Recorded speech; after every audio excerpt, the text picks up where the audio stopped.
Interesting. Just crazy enough to work. Yeah. Do you know what we're here for? A fucking bitch. A what now? I don't want reality. In the Ice Age, how much taxes did people pay?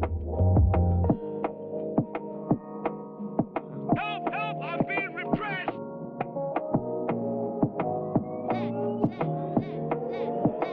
Too much, man!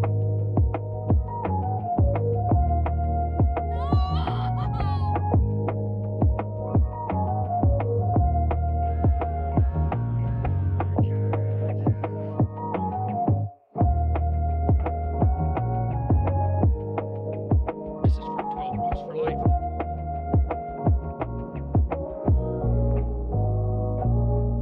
What?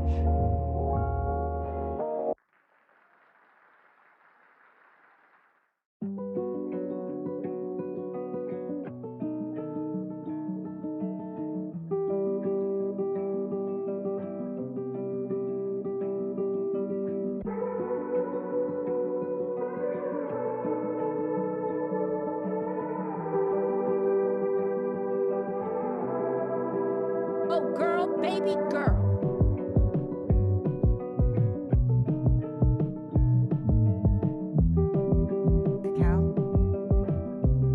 I mean, this woman is dangerous, ladies and gentlemen.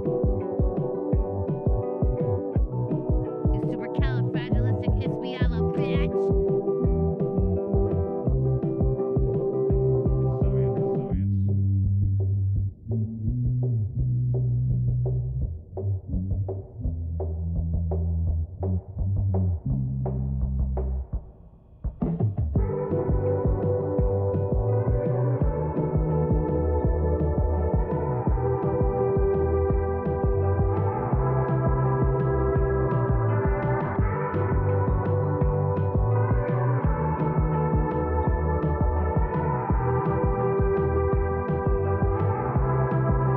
I feel like I'm taking crazy pills!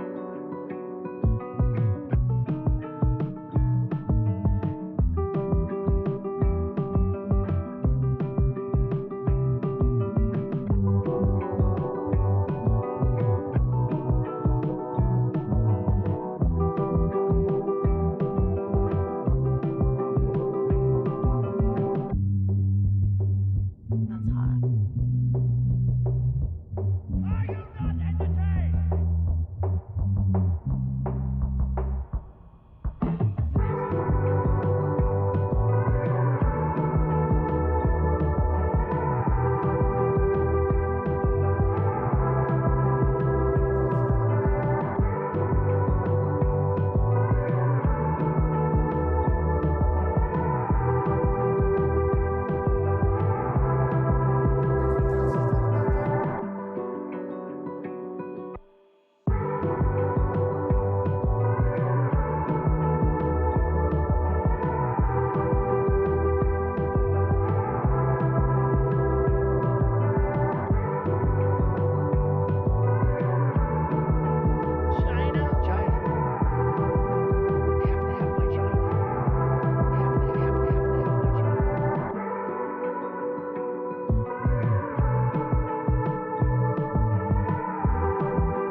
Climate and everything are the same word. I don't want reality.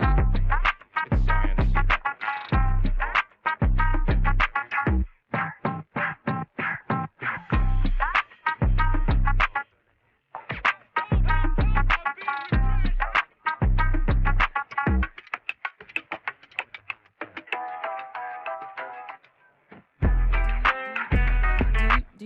we're here for?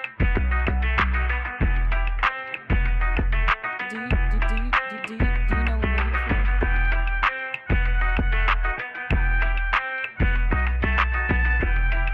A fucking bitch. Don't even play. A what now? Don't be creepy.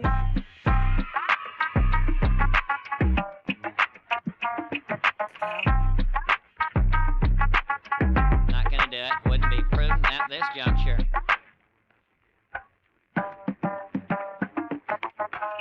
Oh, another curtain. Interest. It's just crazy enough to work. Yeah.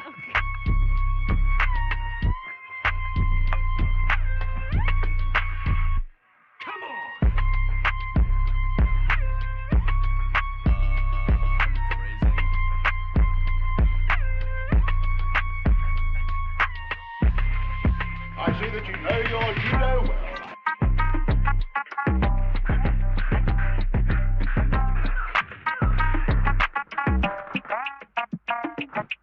Now you'll see just how I won that championship.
What now?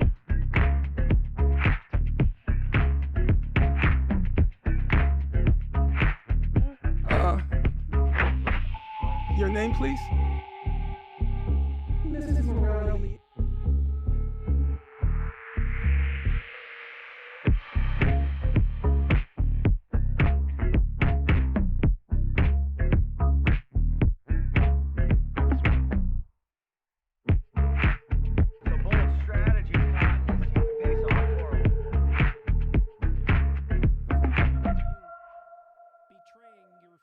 future self to gratify your present self. It's a stupid game.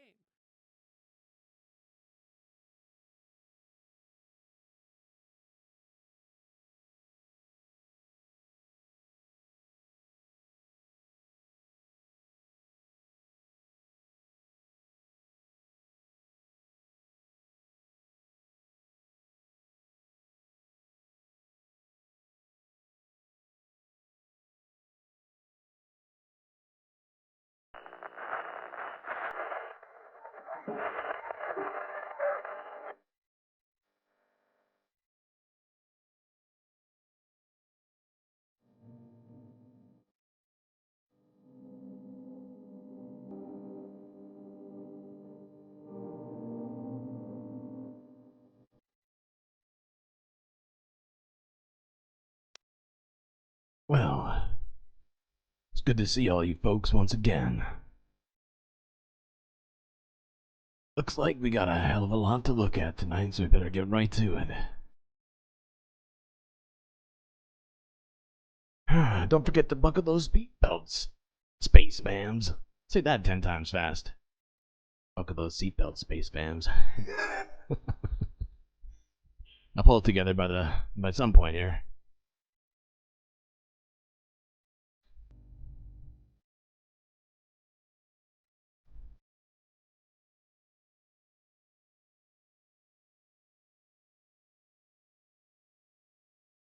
Okay. It's too loud in my mix right now. It's sort of blasting me in the ear.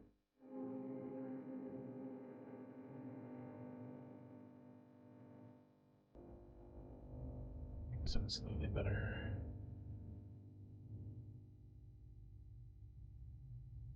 Alright, well, hope everybody's having a fantastic day so far.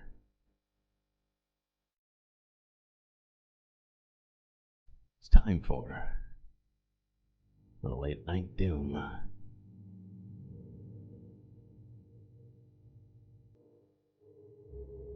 And as usual, we're gonna start in the United States with gun violence. However, I think it's important for us to discuss a new form of gun violence I wasn't even aware of. This could be incredibly problematic for our entire society. And I think we are forced to look at this.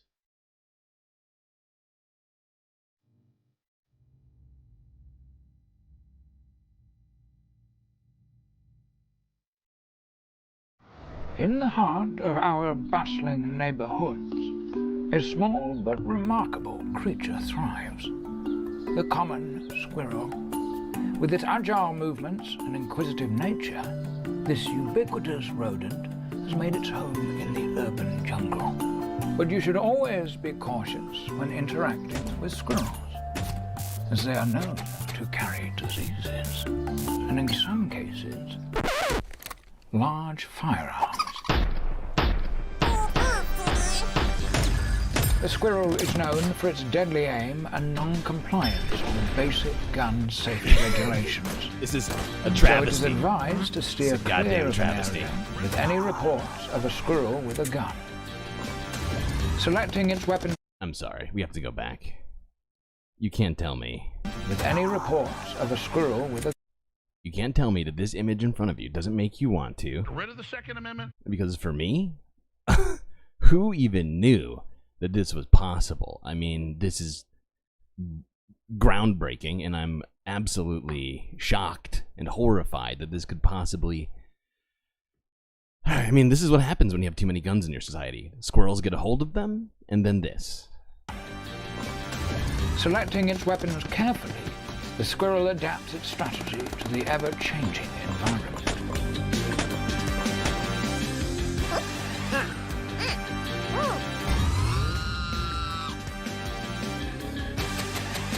The squirrel navigates its surroundings with unmatched agility. Join this journey into the hidden world of the common squirrel. Coming 2024. WW. Absolutely horrifying. By the way, I was not paid for that promotional advertisement. This is not a this is a documentary. Exactly. Thank you for supporting me with this. And if that doesn't scare you, well, how about humans with guns? Let's look at this from 8 hours ago, coming out of Raleigh. 2 shootings in the same neighborhood.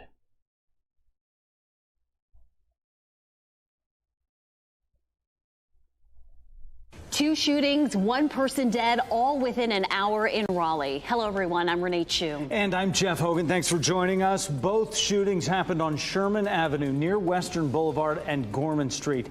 WRL's Eric Miller has been speaking with neighbors and local businesses nearby this morning. And Eric joins us live. Now, this is... Bad Ash gets it. See, the sound of a dropping acorn is, in fact, the sign of other things to come, okay? And that cop who we, well, not on this channel, because I don't think I was even streaming at that point, but the point is that we all laughed at and also ridiculed in numerous ways, admonished. He was just protecting himself from squirrels with guns, okay? That is a real problem. Really too close to home for a lot of them, Eric. Well, Jeff, too close to home and something they say has been happening far too... Jesus Christ, 17 likes. Unbelievable.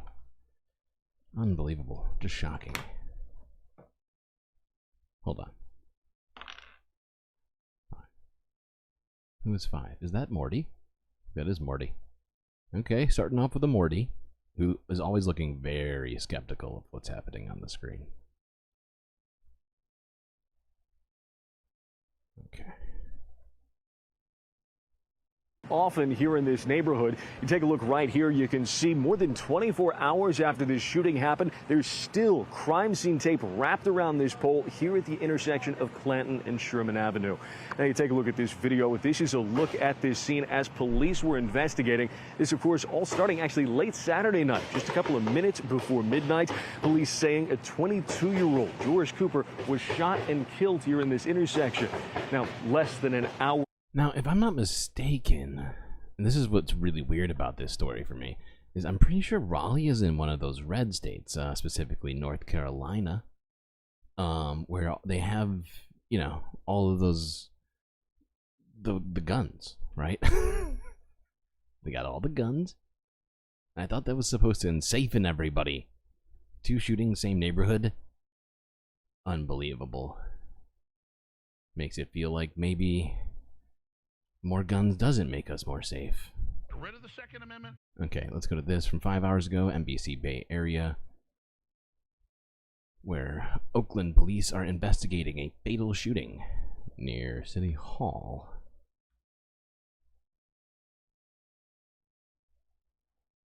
Oakland police are investigating a deadly shooting. We do have this video here. This is from the scene this morning with the victim's car after it crashed into a construction site. It happened around 2:15 this morning, about 1 block from Broadway and 14th Street. Police telling us that that man was shot and killed. So far, no motive is being released and no arrests have been made. Wow. Another one. Another story, no arrest. Now to that new video of an I think yesterday we saw 2 different stories where it was the exact same story. How exactly? How did somebody get shot when everyone has a gun? It doesn't make sense. Doesn't add up. 1 and 1 does not make 2. I need explanations. There were no squirrels nearby to save the day. I see. Yeah. That's all making sense. It's all making sense. So I'm just gonna accept your explanations because my brain was just struggling to come up with anything. Let's look at this from 4 hours ago, going to the East Coast again, in New York, where I think multiple women, or maybe it was just one, the way it's labeled, not very very good. Either way, outside of a bus terminal where people were waiting, at least one person was struck from gunfire that erupted on New York City streets. Now to that new video of an innocent woman shot while waiting for a bus in Brooklyn. The chaotic moments captured by a security camera last night in East Flatbush. Eyewitness News reporter Stefan Kim live at the scene with the latest on the search for the shooter. Stefan? Well, Sandra, the glass from the bus stop shelter is shattered all over the sidewalk after a bullet pierced through it. This street, like it is now, was crowded when gunfire rang out. One of those bullets struck an innocent bystander. But where did those bullets come from? And who was the gunman shooting at? It was a chaotic scene last night in East Flatbush, Brooklyn. I gotta say, that is so New York. This dude is sitting next to a pile of glass. He's like, I'm not standing while I wait for the bus. I will be sitting down. Innocent bystanders frantically sprinting for cover after gunfire exploded at the intersection of Church and Utica Avenues around 7:15 last night. It's shocking. Okay, Jesus Christ.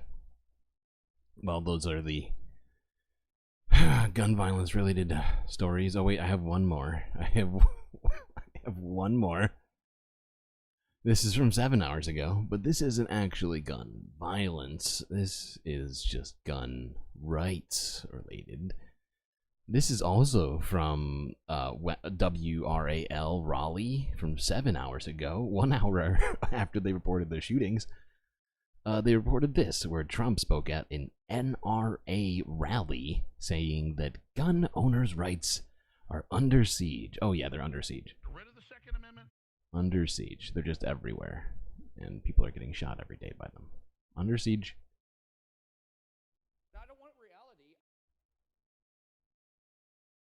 The National Rifle Association endorsed Donald Trump for president at their convention in Dallas on Saturday, but the former president said he needs more than the backing of gun owners in this election. He needs their votes. We've got to get gun owners to vote because you know what? I don't know what it is.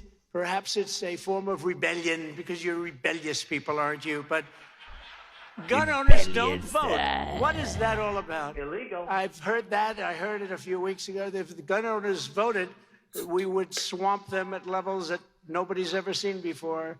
So I think you're a rebellious bunch. Good God. But let's be rebellious and vote this time, okay? Trump went on to... Let's be rebellious and vote this time. Anyways, he went on to say that their rights were under siege by the woke leftists. Yeah. I haven't seen a lot of real movement on what he's talking about. I'd like to, but just not reality. I don't want reality. It's science. Okay. Okay, let's quickly look at this. I should have put these next to each other. You know, I'm going to. Maybe this will work. I'm just going to do that. Maybe it'll just work out for the best. All right. Let's look at this from 3 days ago. Shit. What is... I forget what town and city this is in. But, shit. How did I forget this? Anyways, the church and the borough are at odds over a food pantry. I'm pretty sure this is in New York, but I could be wrong, so don't quote me on that quite yet.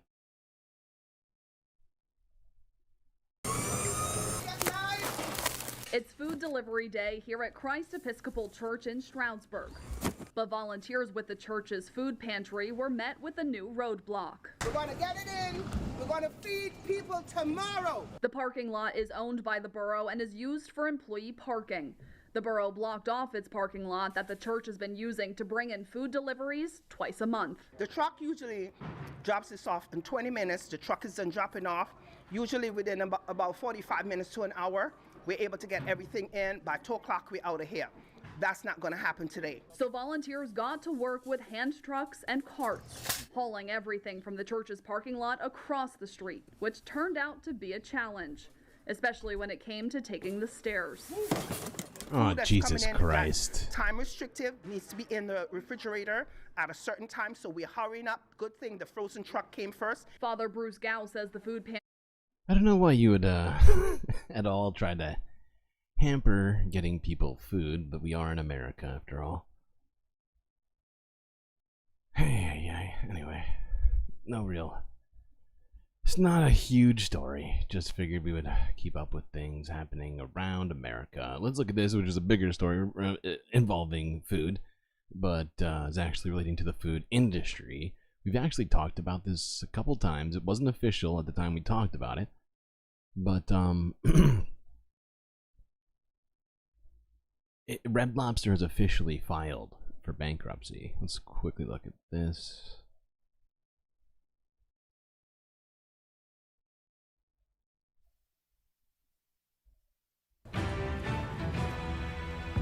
Welcome back.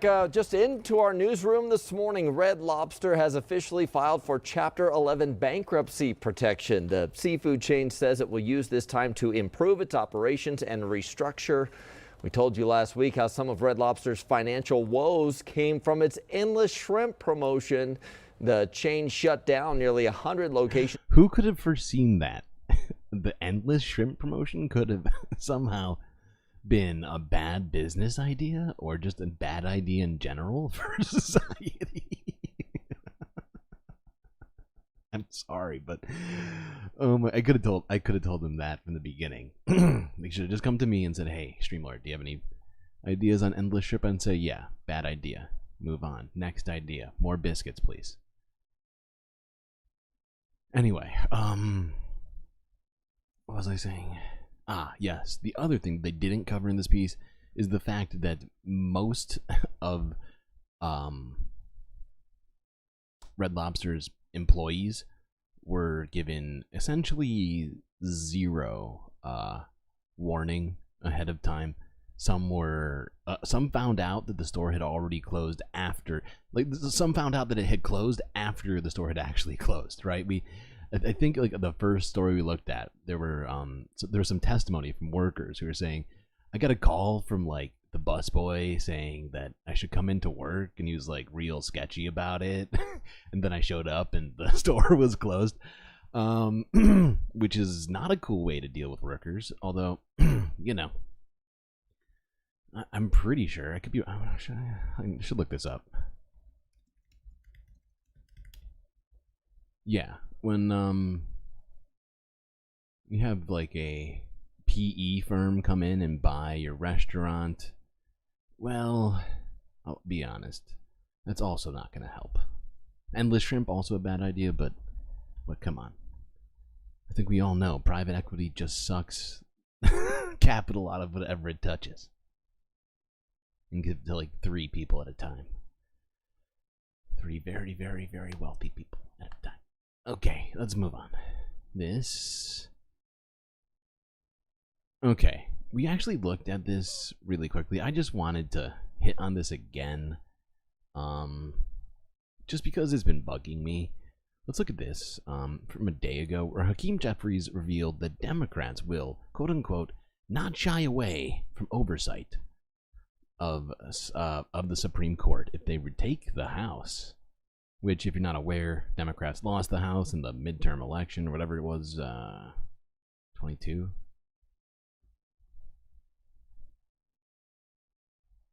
Jeffries, if Democrats win this election and you have the gavel next year, would you bring up legislation to make changes to the Supreme Court, whether it's term limits, code of ethics, adding seats? I'm curious what your thinking is on that. From the standpoint of the House Democratic agenda. Now, before you even get carried away here, the question of the reporter was about adding seats to the Supreme Court, which is something I've brought up multiple times, that Democrats have technically had the opportunity to do on numerous occasions. Anyway, from the standpoint of the House Democratic agenda in the future as it relates to the Supreme Court, I think it's our view, led by current ranking members Jerry Nadler and Jamie Raskin, that we do need oversight of this Supreme Court that has undermined freedom in many instances, including a woman's freedom to make her own reproductive health care decisions. And there have been several documented instances of seemingly corrupt behavior without any consequence. At minimum, in our system of checks and balances, with separate and co-equal branches of government, it is Congress's responsibility to engage in responsible. Anyway, it's just interesting that they're all campaigning on this right now. And to talk about this a little bit more, since recently I found out that Sam is fine with this, apparently. We are going to look at this video from a year ago, and the fact is I could not find this video outside of this, so this is part of the reason why we're watching this version of this video. But MSNBC went and interviewed pro-choice activists, and sort of the activists basically threw the failures of Democratic leadership in their face.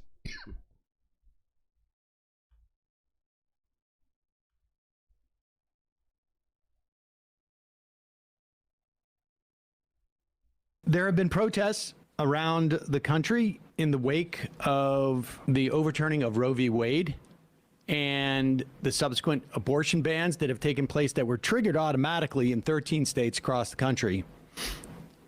And we anticipate about another 13 states who are launching up their abortion bans. I'd point out, if you're not already somehow aware of this, which would be shocking for me to find out, but Sam's estimation is almost dead on with what happened in the last, year. Here is 2 protesters. This is out in front of the Supreme Court. This is on MSNBC. And They're smart. So I received a text message from Joe Biden's campaign yesterday saying that the Supreme Court had overturned Roe versus Wade and that it was my responsibility to then rush $15 to the Democratic National Party. And I thought that was absolutely outrageous because my rights should not be a fundraising point for them or a campaigning point. They have had multiple opportunities to codify Roe into law over the past 20, 30, 40, 50 years, and they haven't done it. And if they're going to keep campaigning on this point, they should actually do something about it. What are you most worried about, Julian? I'm most worried about what comes next because Roe versus Wade was a precedent for Obergefell versus Hodges, Loving versus Virginia, Irving versus Texas, gay marriage, interracial marriage, and privacy in the bedroom. And those, as Clarence Thomas came out yesterday, they're going to be falling like dominoes. You come from Texas. You're in Austin, Texas. There's a trigger law in place in Austin in 30 days. Yes. Abortion's going to be banned in your state. Abortion has been banned at 6 weeks in my state since last September, which is an Boom. I don't want reality. This girl is so smart. all-out ban because most women don't even realize they're pregnant. Just such a great response. Actually, it's been banned for 9 months because of the fact that this has been a 6-week ban in place this whole time. That for whatever reason, as an MSNBC reporter, you're not aware of. Shockingly. For that point, and there are women in Texas who've already died and have already been arrested for having an abortion or a miscarriage because we can't really tell that. It seems like you have obvious anger towards the Democratic Party because you feel as if they've missed chances to codify Roe up until this point, and then here we are. What does that mean for you when it comes to the midterm elections and getting more Democrats elected to move forward with trying to codify Roe? Well, when it comes down to the primaries, which I think are coming up in the next couple months, it means that we need to get as many people to the polls as possible to vote for more progressive Democrats. We need to get the old white Democrats out of office and put in new, younger people who will actually defend the rights of women and people. Yeah, totally true. Granted, that was from a year ago, and those primaries have already happened. But the rest of it is all still stands, and technically that does too, minus the context of time. Should still be trying to do that. Okay. Okay.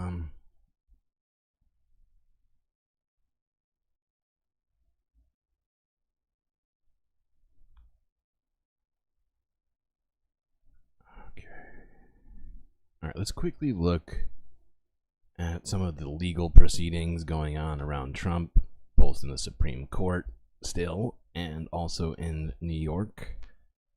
With the old hush money trial. First, though, let's look at this. 2 days ago, from MSNBC, Alito offers strikingly petty excuse for upside down flag. Affirms pro-Trump bias. Go, Web, go.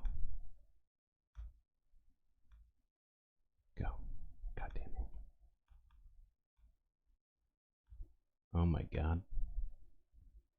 This is wild.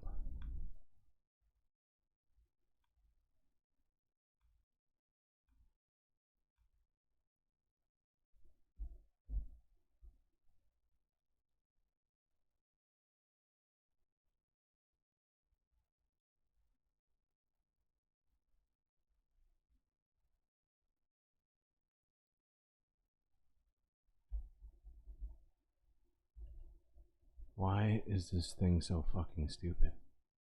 Oh, you have 20 likes. Nice. Okay, sorry. My I don't know if you've noticed this, but like YouTube has introduced this feature, if you will, where you can select, like if you're on the computer, you can select this the type that's on the video itself. But it also makes it so that you can't always select the buttons because it conflicts with the buttons themselves, like the forward, the back, and the play button.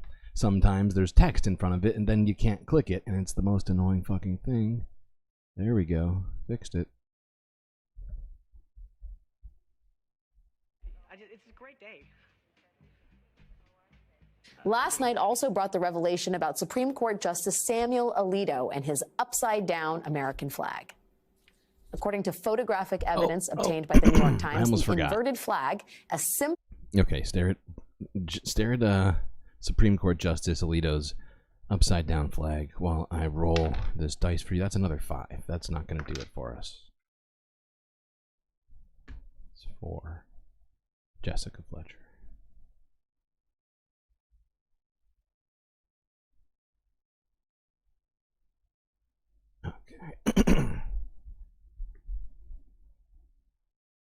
Displayed by the Stop the Steal activists who insist the 2020 election was stolen from Donald Trump. That flag was flying outside Justice Alito's home in January of 2021. It was flying there just days after the January 6th attack and while the Supreme Court was considering whether to hear an election case. Now, the court ultimately decided not to take the case, but Sam Alito dissented. I'm pretty sure, if I'm not mistaken, flying an upside-down American flag, there's something about doing that I'm pretty sure falls under, like, the definition of either desecrating a flag or, like, what's the other one? Either way, it's one of those things that supposedly all these American flag-loving people are supposed to be against, but, hey, whatever. He would have taken the case while the Stop the Steal flag was flying in front of his house. To the New York Times, Alito blamed the whole thing on his wife, saying she had raised the upside-down flag in a dispute with a neighbor. Today, Justice Alito went to, where else, Fox News, to elaborate further on this dispute, which apparently involved his wife being very upset about a neighbor's anti-Trump lawn sign.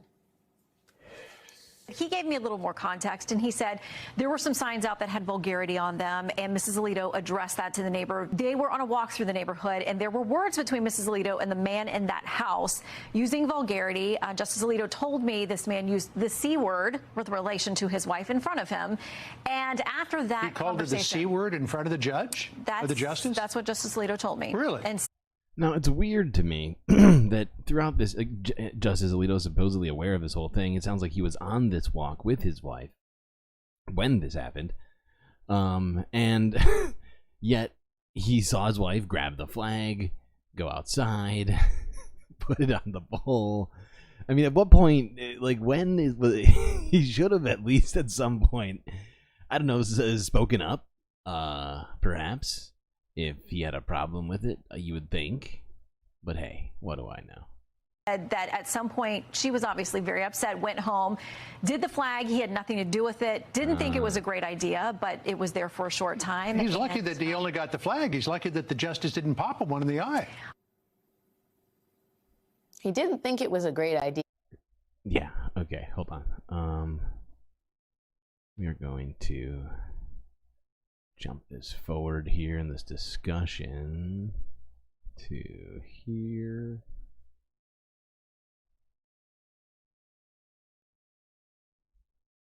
Yeah, I mean, whoa. I'm just appalled at the fact that somehow anti-Trump rhetoric is seen as an attack on the Alitos. I mean, that in and of itself explains a value system that's at odds with what we think the justice system is, which is supposed to be impartial, no? Yeah, look, what I feel really bad for what Alito says happened to him, but to me, as a black man that's on television from time to time, that sounds like Tuesday. All right, the level of hate and vitriol that he says that he felt is what I feel in my daily life every day, right? And you don't see me outside my house with like a Nazi flag because the neighbors were so mean to me today. Like that does not hold water. He put up the flag because he agrees with the message. And to make the point here, he didn't just agree with that message in 2021, right? He didn't just agree with that message 3 years ago. Right now, while this story is happening, and I don't see any vulgar signs in his face right now, he is in the process of letting Trump off for the very insurrection that Alito, we now know for a locked fact, supports, right? His immunity argument with Trump, first of all, he's already delayed it to the point where it's almost impossible to bring Trump to trial in any situation before the election. And we are waiting within the next few weeks to hear Sam Alito most likely dissenting from an opinion that would hold Trump accountable for crimes committed in connection with January 6th. So this flag thing, it's not a throwaway line. It's not like, it is absolutely, it's petty and small and weak. but it's also, as you put it in your opening, Alex, deadly serious because he's using those grievances to let criminals go free so long as they're the criminals he agrees with. Okay. I think that's all we need from that one. Eli missed all some reality. I don't want reality. All right. What's next? Okay. All right. Really quickly, we're just going to look at what has taken place outside of Trump's trial. Not anything that actually happened inside of the trial. But I've just got a few videos for us to look at regarding this whole thing. Most of them are honestly kind of funny. All right, let's look at this one from 5 hours ago. These are all from Forbes. Jesus Christ. Okay, this is a 15-minute long rant from Donald. We're not going to watch the whole goddamn thing, okay? But I just want you to see just kind of his demeanor after he comes out of this trial. Because today was, I think, the second day of Michael Cohen testimony, maybe the first. Let's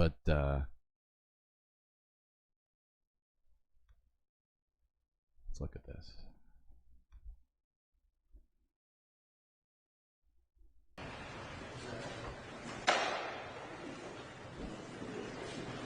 See him, he's got his head down. It's kind of like holding onto barriers for support. He's like frowning. He's very sad.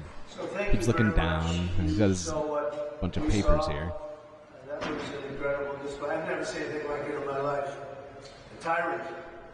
And everyone's... He seems very low energy to me right now. Illegal. This is what we have. We have an acting judge, appointed judge by Democrats, by the club. And they're keeping now, I guess this is our 4th week, soon to be our 5th week. Not campaigning, but you saw what happened, what just took place in that court. And hopefully the motion to dismiss this trial will go through, because this trial is a disaster for our country. It's a disaster for New York State, New York City. Greg Jarrett just says, where exactly? It's a disaster. I feel like these interviews are becoming cringe fests for everybody. Like everybody that Donald Trump can't see behind him is cringing at like different spots in his like speeches, and that's basically the only facial expressions that you see. It's really an interesting sort of social dynamic outside of these court dates for Trumpy here. Oh god, I can't even remember. And you know what? We don't even have to continue watching this, but there was a couple of spots in here that are honestly insane, where I couldn't believe he was even saying what he was saying. He basically claimed that his judge is the worst judge, and is very corrupt and crooked. I mean, if he doesn't go, if the judge doesn't put him in jail for violating this thing at this point, I think this is I think he might be somehow compromised, I guess you might say. Just saying. Anyway, let's look at this. This is a snippet of his speech from Forbes as well. This is like in a 1 minute clip where Trump says, "I think we're going to win New York."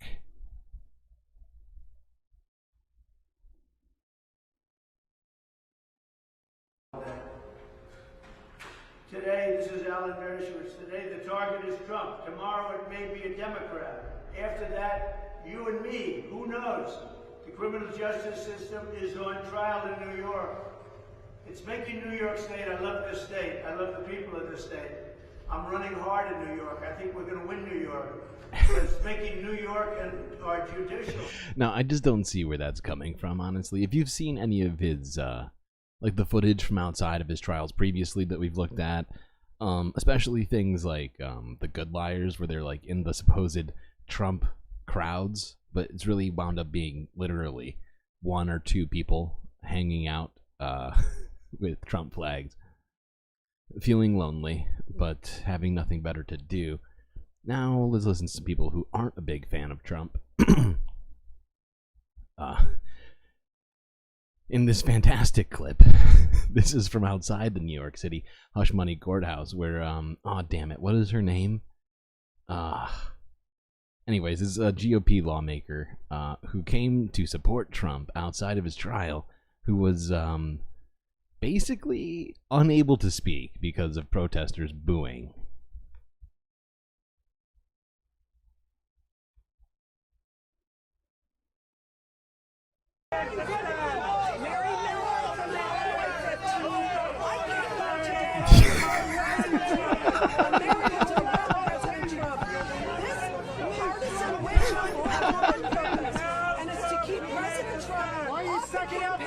What now? Because Joe Biden is too feeble and inept to campaign. She looks so defeated. She's like 30 seconds in. She looks so defeated already. She's like, God damn it, has anybody heard even more than 2 words I've said? Any sane judge, any normal judge would have dismissed his case by now. Why are you standing up for a rapist? What now? Alvin Bragg is focusing on a political witch hunt. Jesus Christ, I can't believe she's still going right now. Who have been released by New York Democrats as part of the social justice campaign. The city. Jesus Christ. Okay. Okay. Clearly things are going well down there.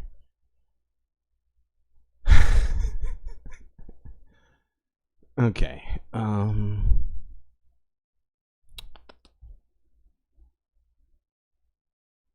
How far are we? 48 minutes. Okay. Not bad. Not bad. Okay. Let's look at this. At least a piece of this. This is from a More Perfect Union from 5 hours ago. McKinsey. The group secretly running every company and government. Question mark?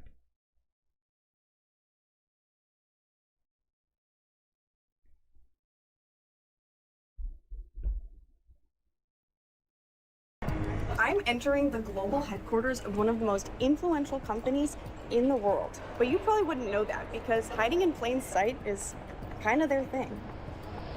And from the shadows, they've been doing the dirty work for basically every brand you've ever heard of. Like 450 of the Fortune 500 companies. I'm talking big soda, big tobacco, big oil, and the very worst of big pharma.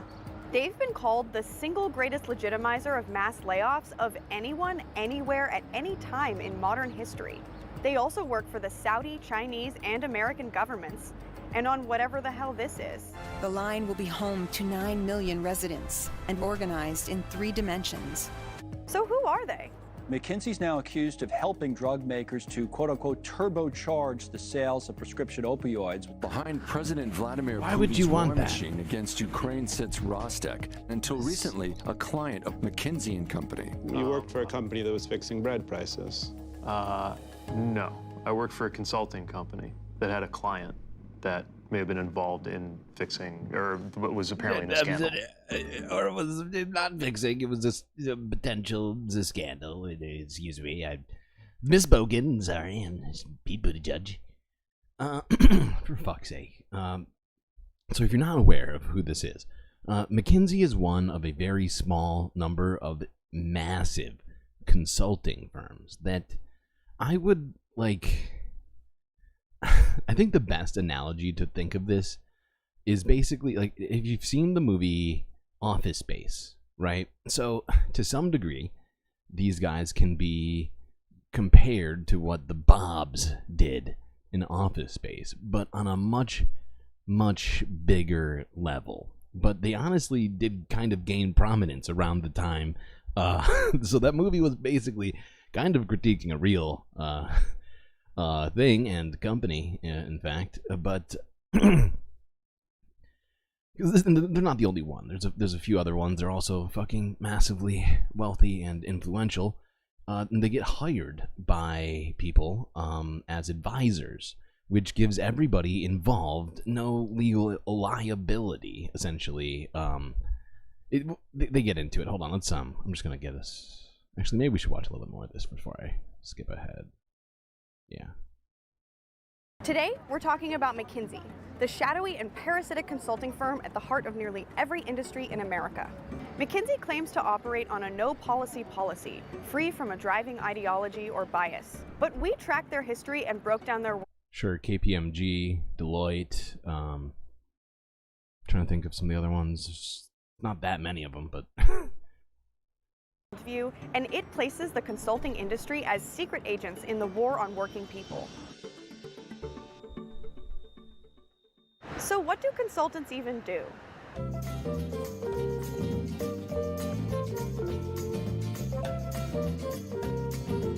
Okay, but what do they actually do? When I first applied and received an offer, I really had no idea what a BA does. The amazing thing is that what we do varies. Communicate, present, model, plan, problem solve. Be ambitious and find ways we can double our current rate of innovation. No, but what do they actually do? I had to ask some experts to get a straight answer. Well, in an ideal world, consultants add their brain power, to any company. That was Mike Forsyth, a New York Times journalist and author of When McKinsey Comes to Town. They come in as outsiders, look at a problem in a new way, and give good advice. Consultants claim to help organizations solve problems that they would not be able to solve themselves. Yeah, I mean, basically, like, what they basically do is they go around suggesting things that basically private equity would sort of suggest, right? Like, cut costs at all possible places. Don't ask questions about whether or not that will have downstream negative effects. As long as you can increase your revenue and profit and blah, blah, blah. This is Garrison Lovely, a former McKinsey employee turned whistleblower and journalist. Whether that's entering a new market, reducing costs, helping a government achieve its mission better. That's the idealized version. In the non-idealized version, the advice they give is bad advice, or the client they're working with is not a good actor. So where did this lucrative problem-solving industry even come from? McKinsey was founded right after a period of historic corporate mergers. From 1895 to 1904, 1,800 companies were crunched into just 157 megacorporations, including some familiar ones like US Steel, Nabisco, General Electric, and AT&T. You might also remember what happened in 1929. So, in 1933, the government passed the Glass-Steagall Act, which stopped banks from speculation, which is basically gambling with the money regular people put in their bank accounts. But it was basically preventing businesses from sharing information with each other about what they were doing, and so they couldn't standardize practices as much. Consultants were a way to get around this, where they would work for one company and figure out what they're doing, and like do this for a bunch of different companies within the same industry. And now eventually these consulting companies realized they could get around it by using a loophole, by essentially giving advice rather than actually being it's a complicated sort of thing, but essentially they figured out a way to help people do these sorts of things without having any legal liability. And after the repeal of Glass-Steagall in the Clinton administration, things just kind of went to shit. Let's look a little bit though at their contribution, if you will. This is not going to be. No one's going to think this is a contribution. Okay, let's look at this fucking horrible fact, apparently, about their effect on the healthcare systems. Go bad, it's on you. It's not multiple us. countries. if the project fails, the decision ends up being bad, it's like, well, clearly you hired the best consulting firm, so it must have been something else. there's this symbiotic relationship between McKinsey and their clients. When something goes wrong, all McKinsey did was make recommendations, and all the client did was follow them. Who wrote this? He did it! It's a way to cover your ass, which is a very common expression in the business world. This system is great for short-term profits and shareholders, but not so great if you care about jobs or safety. So what happens when you apply this mindset to the industries that we literally can't live without? That's when things start to get even darker. Healthcare is pretty much McKinsey's bread and butter. Bread prices. Healthcare is McKinsey's bread and butter. That is disturbing. Hospitals, for sure, insurance companies, managed care companies, pharmaceutical companies. Top 5 McKinsey clients would be companies like Johnson & Johnson, and the big managed care insurance company, Anthem, Aetna, Blue Cross Blue Shield. Let me say that again. Christ. McKinsey's biggest money earner is our healthcare system, and it's also where they've done some of the most damage. So basically, these companies like McKinsey have been paid to help strip your benefits, to help, also tamp down on workers at healthcare companies and all sorts of other fucking horrifying things that have happened. They also, consult for the government sometimes as well. It's just, it's nonsensical. 2018, McKinsey was contracted with the nonprofit hospital Providence Medical to design a program to get more patients to pay their medical bills. Providence Hospital is a tax-exempt hospital. They're required to provide free care to poor people. And they were looking for any way to cut costs, and they turned to McKinsey to find a way to convince poor people to pay bills, even if in many cases they actually were not required to pay those bills. Ridiculous. Shouldn't be. Everything about what he just said should not be legal. Illegally forcing people. It should be illegal to do that, but they're doing it. They're figuring out ways. And the fact is that you have people, in some cases, going from the government, right? Say, people who helped create the CFPB or Medicare, Medicaid legislation, and then they go and work for one of these private consulting firms and tell all the multinational and, massive fucking corporations out there how to circumvent the fucking laws that they wrote, right? It's a fucking travesty. It's a fucking travesty, and I would recommend watching that whole thing if I were you, chat, at some point. Okay, alright, now we are going to talk about climate, environment, things of that nature. Starting with this, just to give us a little bit of context for anybody that hasn't seen this yet. This is from 5 days ago. Canada wildfires, huge queues on highways, thousands evacuate.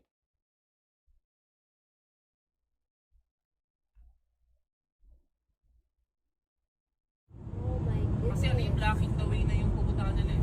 Nasandaan na ako. Uy, okay lang ba? Sakay na ako ba? Ayan guys, tignan nyo.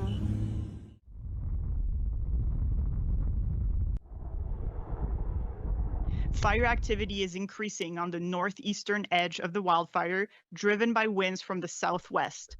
We're seeing extreme fire. Okay. So, yeah, that was in Fort McMurray. Both Fort McMurray and, what's it called? I can't think of the other one.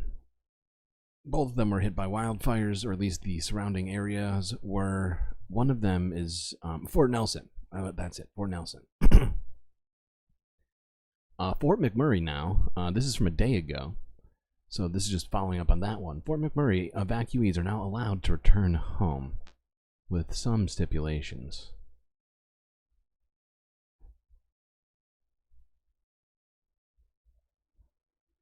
This is one of the 4 neighborhoods in Fort McMurray now welcoming back residents. More than 6,600 people were ordered to leave their homes earlier this week due to a wildfire burning nearby. But as of Saturday morning, they can come back. And it only took us minutes to see cars start returning. The timing was just perfect because we were just coming back to town to try and take a shower and maybe get some clean clothes. So yeah. We're excited to get back into our homes now, and the pets can be in their own spaces and not in a little camper. Back in 2016, it was a whole different They were too late in ordering the evacuation this time around. They ordered it a little earlier as a precaution, which is good. They were on top of things, and I know some people were probably disappointed and upset, but it's better to be safe than sorry, and it's nice to come back and find everything just perfect. I just pulled in. I was like, I need 3 more days worth of cat litter, so I was like, hopefully they'll just let me run in and get some stuff. And he was like, no, go ahead and move in. I was like, okay. The news came as a bit of a surprise to some people, since officials initially said evacuees should be prepared to stay out of their homes until after the May long weekend. But all this rain has helped firefighters get a bit more of a handle on the situation. The last thing we want is for people to come back and then have to leave again. That's very stressful. So that's why we gave people the warning that they might be out until Tuesday, but we're very happy that we've made some good progress. The fire, however, is still out of control.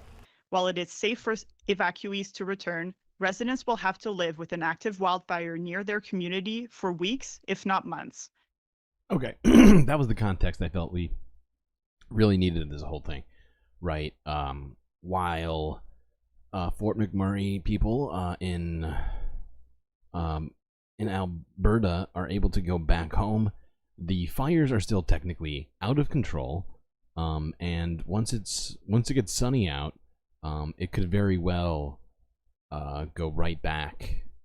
So people in that area are going to have to be concerned about fires for what sounds like months, according to this representative of their what appears to be their fire division of some sort. Now let's move to BC, where the wildfires are still going, still out of control. People are not allowed back in Fort Nelson yet, and the fire has destroyed multiple homes now. This is an update to what we've been talking about with this, as no homes had been destroyed with our last look at this situation. So things have escalated in British Columbia. Looking now at the wildfire situation in Western Canada this morning, residents of Fort Nelson, BC have been left wondering when they can return home. About 4,700 people were told to leave Fort Nelson and the Fort Nelson First Nation back on May 10th. 2 wildfires burning nearby are still out of control, but officials say they're starting to prepare for residents to return home. Albert Delatella is tracking this story for us this morning, and of course there are updates on the homes and structures that have been damaged there in Fort Nelson.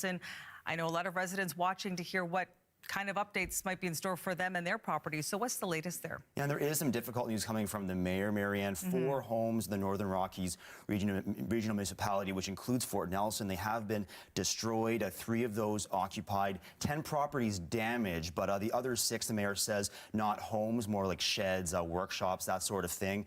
Mayor Rob Fraser, he does say that he is in touch. He has been in touch with most of the people who own those properties, and here's more from him about that difficult conversation.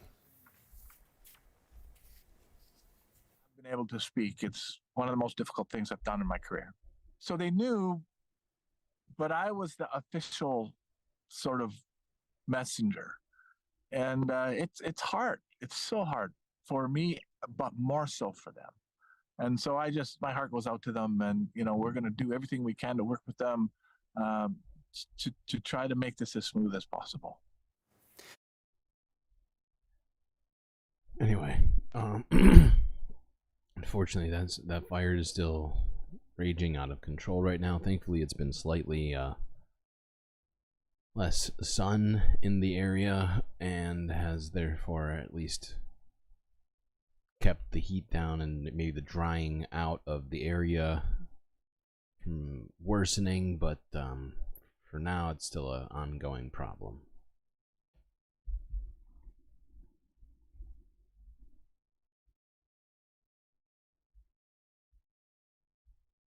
Okay, where are we? Yeah, alright, let's look at this. All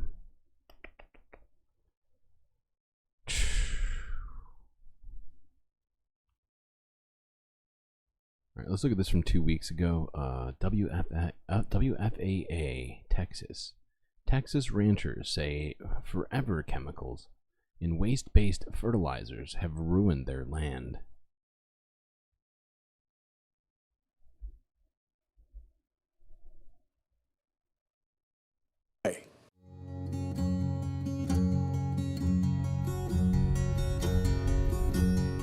beautiful piece of land just outside of Grandview, Texas. Cattle roam the 300 acres. But rancher Tony Coleman says what was found on his land has turned it into a toxic wasteland. We're nervous, we're scared. Coleman says his land is contaminated and his livestock and fish are dying because of the fertilizer his neighbors use to fertilize his crops. You had your whole livelihood taken from you. This year alone, he's had 10 cows, 2 horses, and 5 ponds full of fish die. When that starts happening, you start second guessing everything of what's going on, trying to figure out what's causing this. And that's when everything started happening. You actually consume that. Johnson County Constable Dana Ames started investigating the issue last year. The whole valley was just surrounded with smoke and they couldn't breathe. And so I go out and I investigate and I see, these giant piles. They're just black. Those piles are mounds of fertilizer made from biosolids, which are left over when sewage runs through a treatment plant.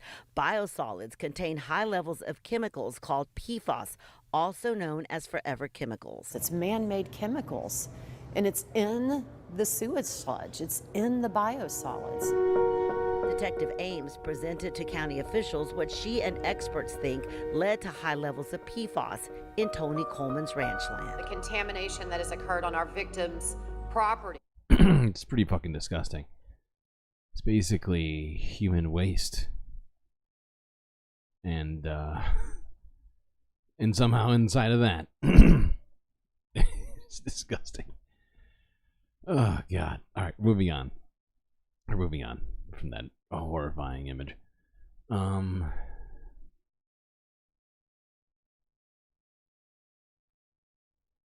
right, let's look at this. As other things have been going on in Texas unrelated to that. This is in Houston, where another windstorm, if you haven't already seen it, we've talked multiple times, but southeastern Texas has been getting fucking slammed by storms. And the latest windstorm that went through Houston is estimated to have caused almost $7 billion in damage.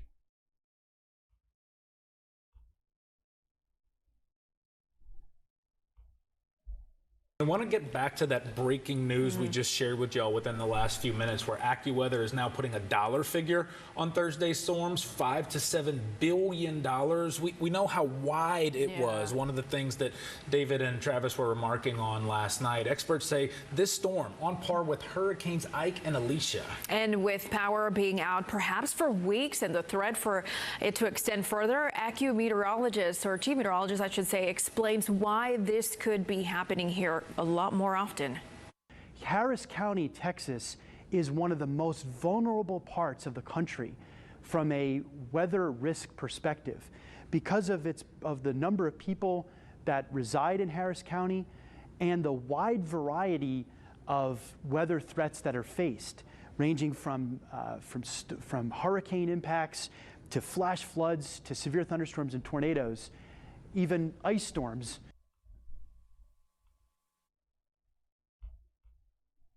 Okay.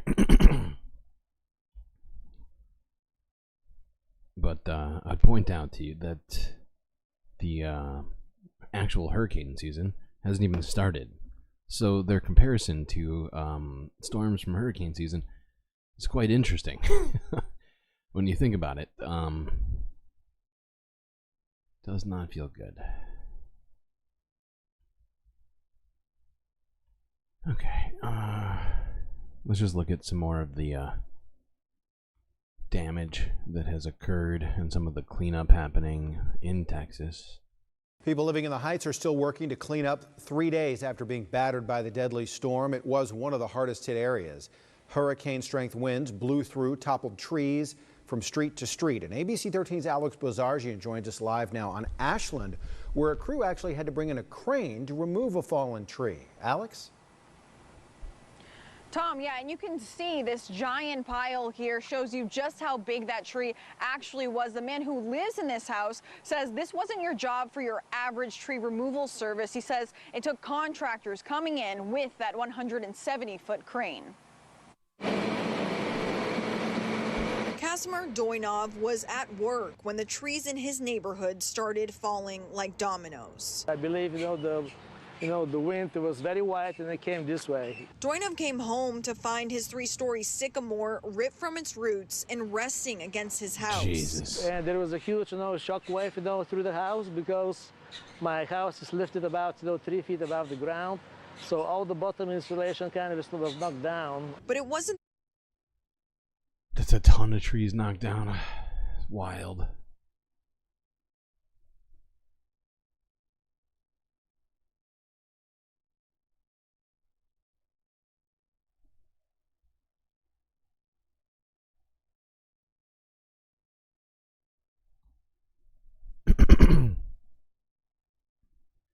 Well, the fact is, I'm building to something right now, and it's just ridiculous. This is from 12 hours ago, where many Houstonians have been asked to avoid parts of the downtown area while crews clean up glass from high rises that essentially exploded in the high winds. Parts of downtown blocked this morning. Yeah, the mayor's calling it the exclusion zone. It's so cleanup and repairs can be made to those blown out windows from Thursday's storms. This is a live bird's eye view from Sky 13. And ABC 13's Courtney Carpenter joining us live from downtown this morning. So much work still needs to be done, Courtney. Yeah, that's right. Good morning, guys. We're here at the corner of Smith and Lamar. You can see this area is blocked off. And now that's a little bit brighter, you can actually see better some of the boarded up windows right here on this corner. Louisiana is just one street east of here. That's where we saw the Kinder Morgan building, the Wells Fargo building, several of those high rises there on that street with the windows totally blown out. Now, the city's blocked off a 3-block by 3-block section from McKinney to Polk and from Smith to Travis. They can keep cleaning up the broken glass and the other debris that this storm left behind. Now, we've seen DPS out here this morning. They're keeping an eye on things and workers coming and going. But besides cleaning up, the other big problem that hundreds of thousands of people are facing, the power outages. HFD says they responded to 18 heat-related calls yesterday, and Mayor Whitmire says So yeah, people don't have air conditioning, and they're in fucking southeast Texas. People are having actual health-related problems now to this. At least one person has died post the storm due to actually, it might not have been health-related. I just realized that there's something completely, well, not completely differently, but they were, I think they were using generators and wound up asphyxiating themselves somehow. But it is causing genuine health problems for a bunch of people in Houston, especially because literally hundreds of thousands of people, as she said, are still without power. And all while that's happening, I genuinely wasn't expecting to give you this fucking news, because I feel like I've been doing this. This is like some sort of weird cyclical joke. But for the second time, or the third time, I don't know if I gave you warning on the first one, but for the second time now, at least, Houston is bracing for more severe weather.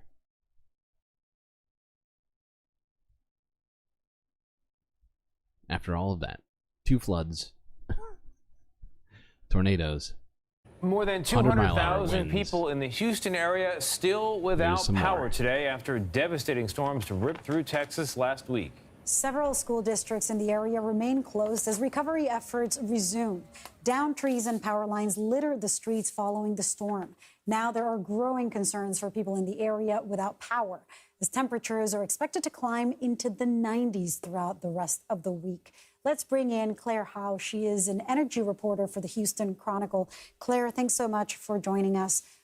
If the rain last week wasn't enough, how's the heat expected to impact Houston residents, especially those who have no way of having backup power, electricity, given the storms? Well, as we know, power is really important for air conditioning. And now I believe we are on day 4 of no power for hundreds of thousands of people in the Houston area. Around 220,000 customers still don't have power. And it's important that one customer doesn't equal one person. That's one home or one business. So there's likely many more people in the area without power. We've seen already how the lack of power and air conditioning has impacted some of the most vulnerable residents in Houston. So yesterday, it came to light that 2 senior living facilities in Houston hadn't had power since Thursday, and several of those seniors have gone to the hospital, and there are likely more in the area where seniors haven't had power. And one has said that, since this Thursday storm, he's just been surviving on water and peanut butter sandwiches. So the city has opened a bunch of cooling centers all around the city and the county, ice and water distribution centers, and those have seen a lot of demand. You know, it always feels like magic when you flip a switch and the light bulb comes on, or you turn a dial and the stove starts working. But now we're seeing these mangled images that the storm has created. Mangled images of electric.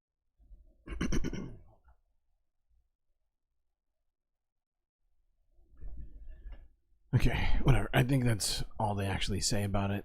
But there is going to be more severe weather coming. It's unknown just how bad it will be at this point.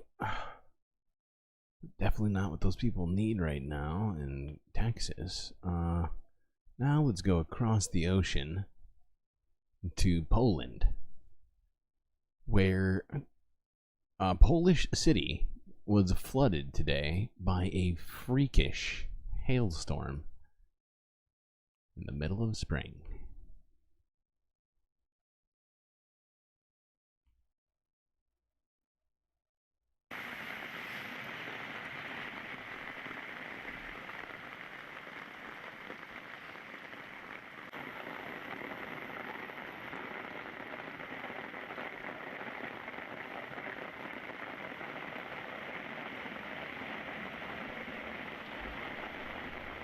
Shit is fucking wild. Do you see this? Look, there's like actual piles of snow in the street, like on the sides of the street. It's the middle of May. This is wild.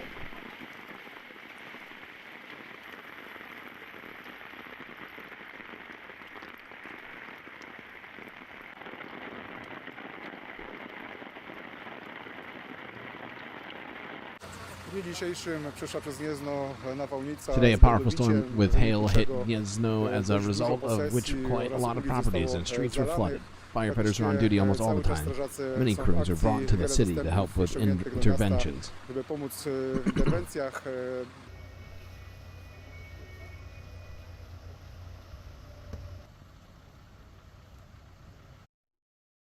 Okay. So yeah. Been having some pretty fucking crazy weather lately, if you ask me. Little disturbing.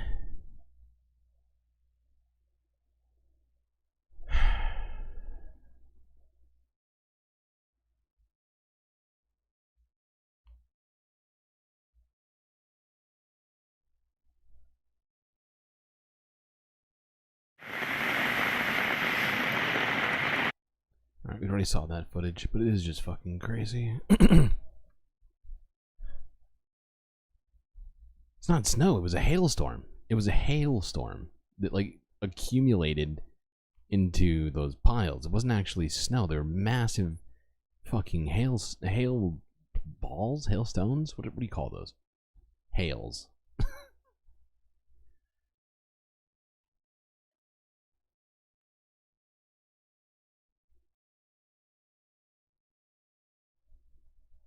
Alright, and I don't know if you've seen this movie.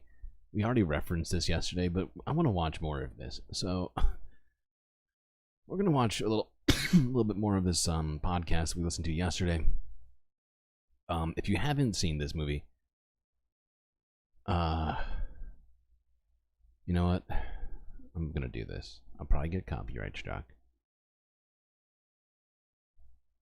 Fuck it.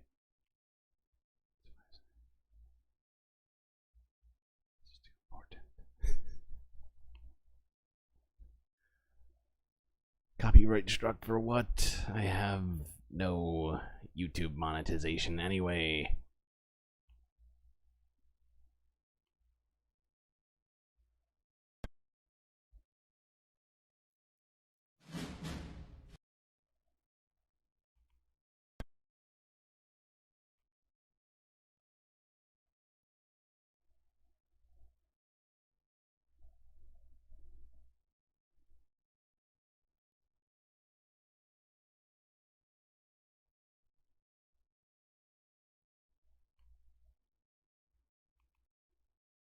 All right. This is a quick clip from... Did I say snow? Did I say snow? That's on me then.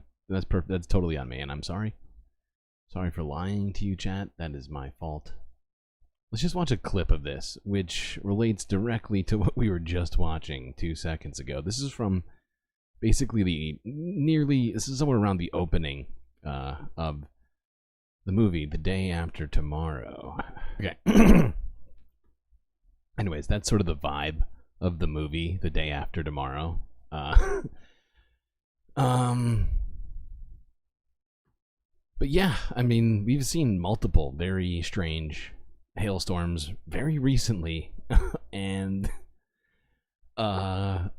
this was from a couple of weeks ago, this New York Times podcast where they discussed the changing ocean temperature, which was part of the premise of the movie. In A Day After Tomorrow, the Arctic glaciers essentially melted to a point that it caused the North Atlantic current to collapse, starting a new ice age. And that was basically the beginning of the movie where crazy shit starts going down. I'm not saying that it's gonna happen, but it just too many too many things to not at least point out that have me like fucking concerned. And anyways, let's listen to part of this podcast from yesterday. We listened to like half of it. Now let's listen to the other half, if you will. And it sets off this cascade of natural disasters. I'm here at the Global Warming Conference in New Delhi, where if you can believe your eyes, it's snowing. About 20 years ago, a movie called The Day After Tomorrow came out. The only force strong enough to affect global weather is the sun. What about the North Atlantic current? I got a call. Oh, come on, Jack. How could that... Whoa, cancel StreamLord. Hurtful Badass. Why would you want to cancel me? And the plot of that movie is that there's this major ocean current in the Atlantic that suddenly stops moving. It collapses. And it sets off this cascade of natural disasters. In Nova Scotia earlier today, the ocean rose by 25 feet in a matter of seconds. What you're seeing are two actual tornadoes striking Los Angeles International Airport. It's a mob scene here attended on all trains. That ultimately plunged the planet into a new ice age. What can we do? Save as many as you can. I guess my question to you, Raymond, given what we're talking about here, is which part of that movie is science fiction? Oh, for lying to you about the snow that was actually hail? That's fair. That was on me. I mean, can you blame me for being a little thrown off by the whole situation and mislabeling a the kind of weather pattern? I apologize. And which part is actual science? I'd say most of the movie is pretty purely fiction, but there is a kernel of truth in the science, which is that this vital ocean current in the Atlantic is very real, and just like in the movie, scientists are worried about what happens if it shuts down. Okay, so tell me about this current. Scientists have given it a very, very unwieldy name.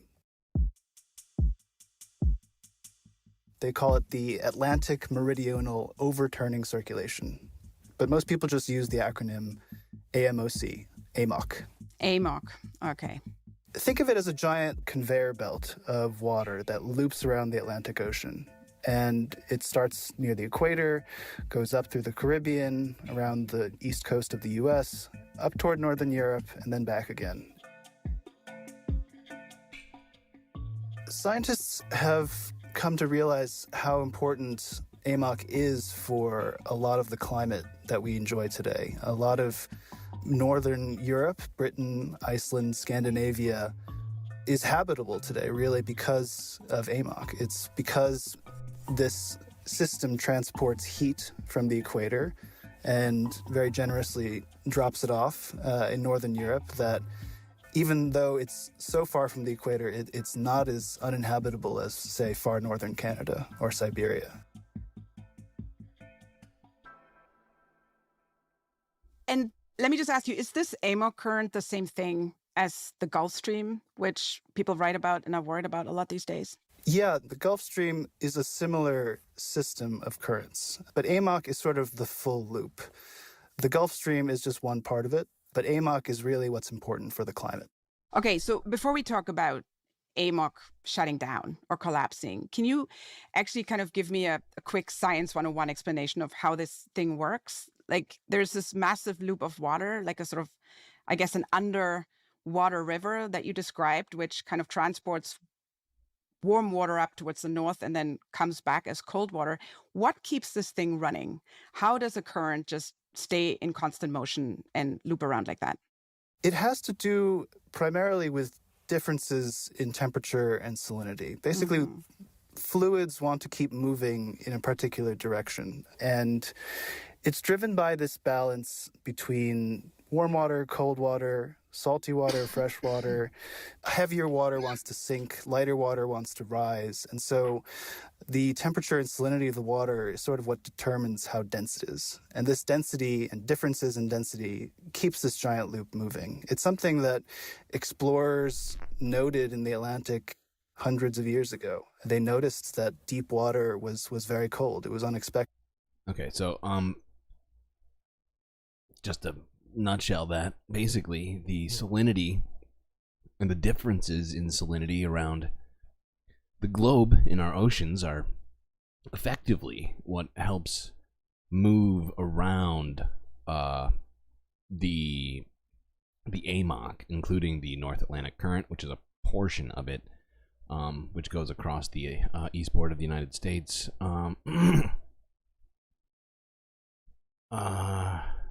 You think I'm from Sacramento? No, I'm not from Sacramento. Crazy. You're gaslighting me? Oh, that's acceptable. You can gaslight me. That's fine. I accept that. As long as you don't gaslight each other. What was I saying?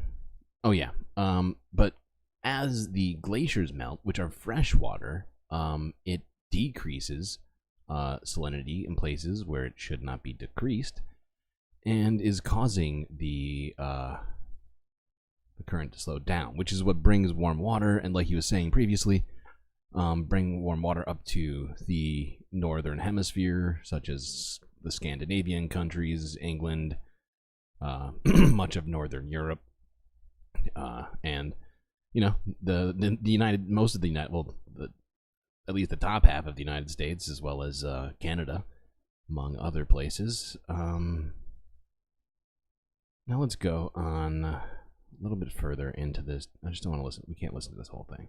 We're already like an hour and a half in. And started adding greenhouse gases to the atmosphere.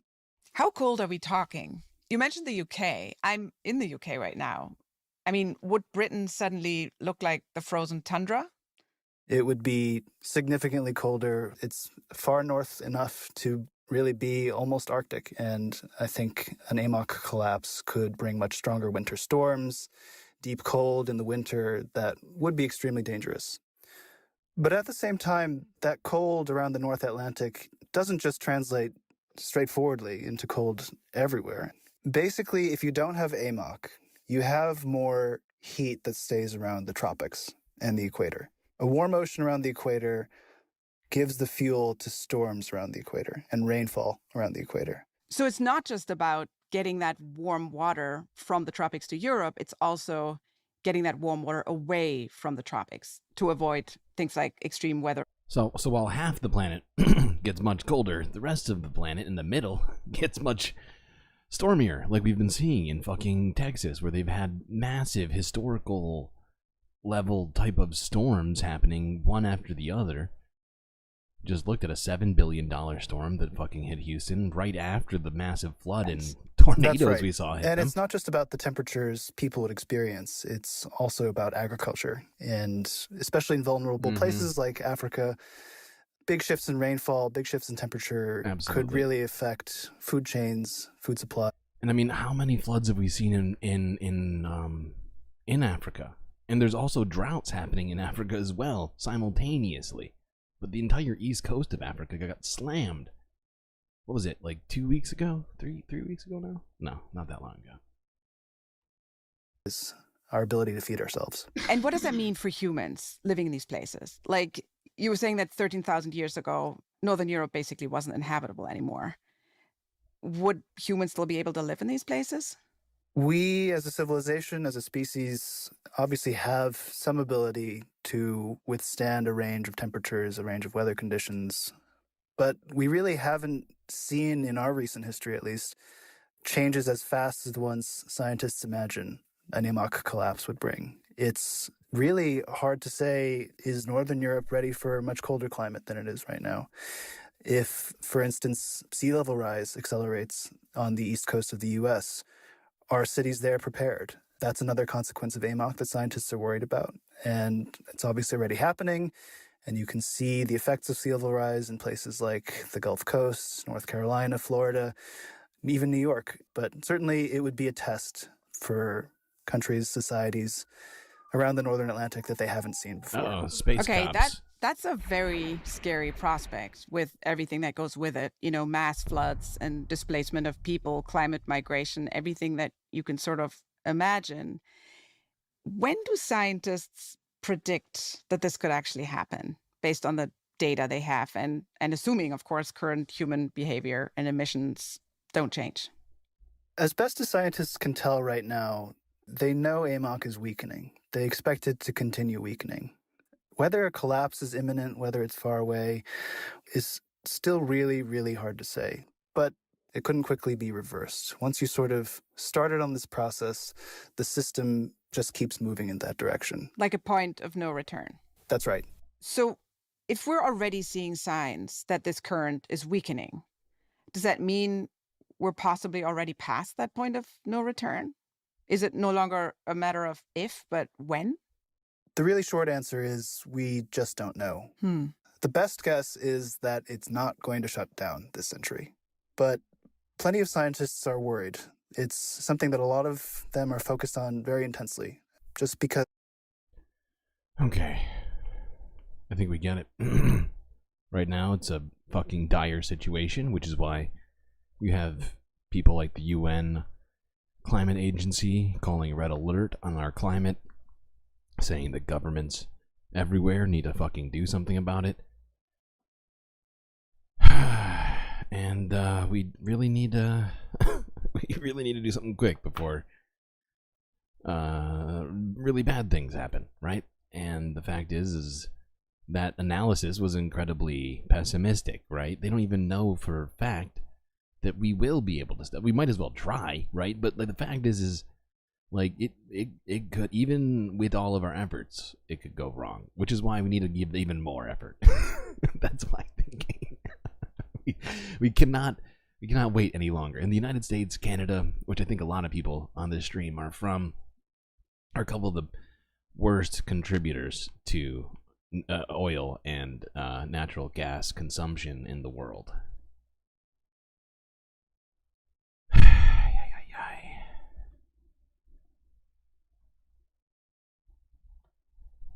Okay, now to end our discussion of the environment and things of that nature, let's talk scientific discoveries, and of which, oh wait, I will hold for a second. Third emotional support character, hold on, I'm rolling the dice. I think we already have a 4, I gotta roll again. 6, 6. Okay, back to this. Important scientific discovery. Let's listen in to this.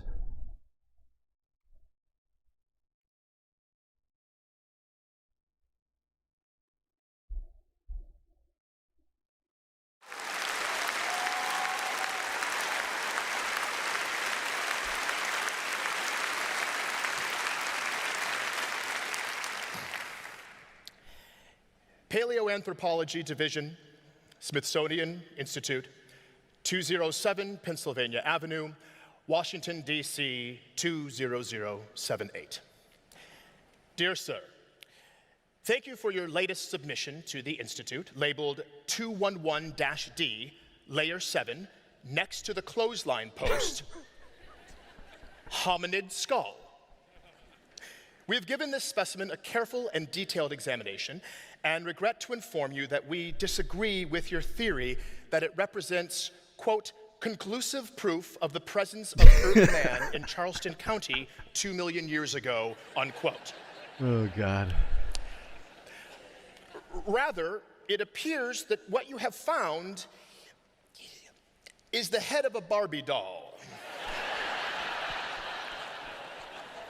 Of the variety one of our staff, who has small children, believes to be the quote-unquote Malibu Barbie. Now, it is evident that you have given a great deal of thought to the analysis of this specimen, and you may be quite certain that those of us who are familiar with your prior work in the field were loath to come to contradiction with your findings. However, we do feel that there are a number of physical attributes of the specimen which might have tipped you off to its modern origin. Number one, the material is molded plastic. Ancient hominid remains are typically fossilized bone. Number two, the cranial capacity of the specimen is approximately 9 cubic centimeters. Well below the threshold of even the earliest identified proto-hominids. 3, the dentition pattern evident on the skull is more consistent with the common domesticated dog than it is with the quote-unquote ravenous man-eating Pilocene clams. You speculate roamed the wetlands during that time. Oh, God. This latter finding is certainly one of the most intriguing hypotheses you have submitted in your history with this institution. In your history with this but institution. The evidence seems to weigh rather heavily against it. This guy's got way too much time. Without going into too much detail, let us say that, A, the specimen looks like the head of a Barbie doll that a dog is chewed on. B, clams don't have teeth. It is with feelings tinged with melancholy that we must deny your request to have the specimen carbon dated. This is partially due to the heavy load our lab must bear in its normal operation, and partly due to carbon dating's notorious inaccuracy in fossils of recent geologic record. To the best of our knowledge, no Barbie dolls were produced prior to 1956 AD. And carbon dating is likely to produce wildly inaccurate results. Sadly, we must also deny your request that we approach the National Science Foundation's phylogeny department with the concept of assigning your specimen the scientific name Australopithecus spiferino. Speaking personally, I, for one, fought tenaciously for the acceptance of your proposed taxonomy. But was ultimately voted down because the species name you selected was hyphenated and didn't really sound like it might be Latin. So. However, we gladly accept your generous donation of this fascinating specimen to the museum. While it is undoubtedly not a hominid fossil, it is nonetheless yet another riveting example of the great body of work you seem to accumulate so effortlessly. You should know that our director has reserved a special shelf in his own office for the display of the specimens you have previously submitted to the institution.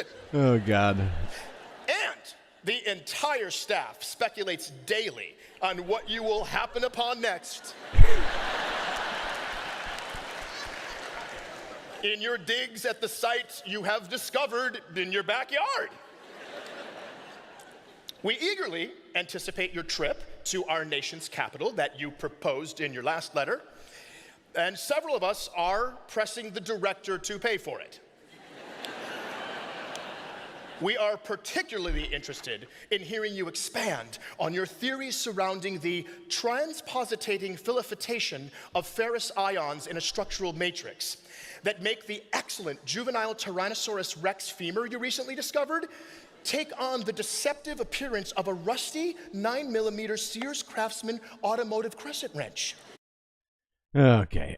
Enough silliness. Now, obviously that wasn't an actual scientific discovery. That was, in fact, Keegan-Michael Key reading aloud correspondence from, I believe it was the Metropolitan Museum, and a disgruntled and or brilliant scientist who's apparently bombarded their institution with his scientific findings. Just figured we would have a little chuckle there. Before we do this,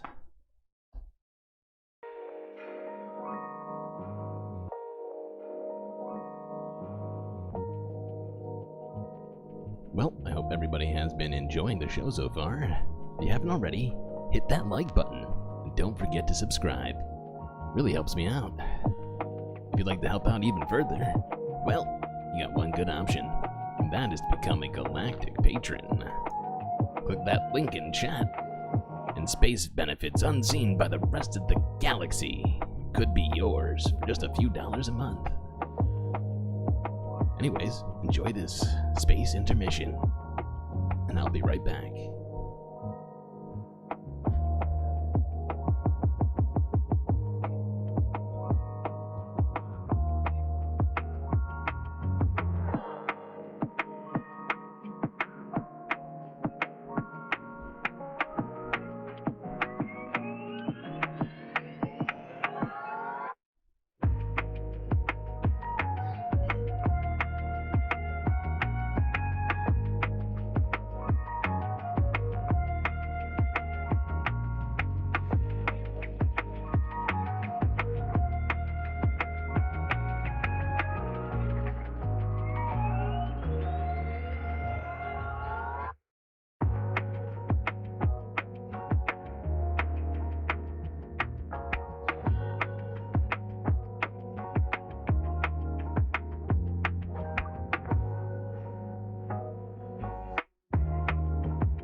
never occurred to me. Interest. It's just crazy enough to work. Yeah. I don't want reality. I got boxes full of Pepe. Don't even play. Don't even play.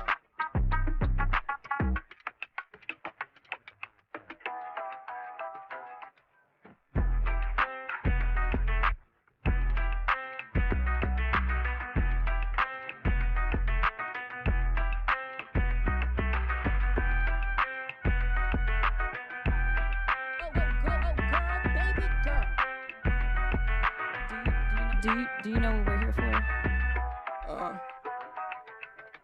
Your name, please? A fucking bitch. A what now?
This is from 12 Rules for Life.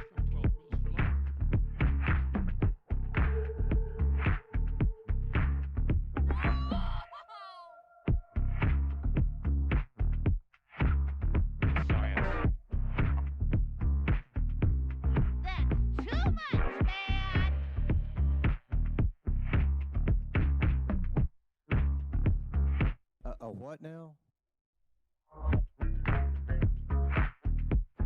He looks good, and he looks hard. Jesus, I say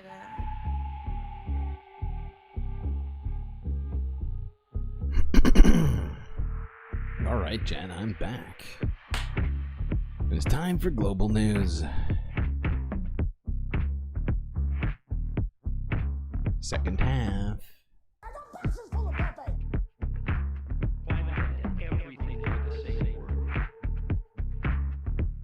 Come on! Phrasing. Are you not entertained?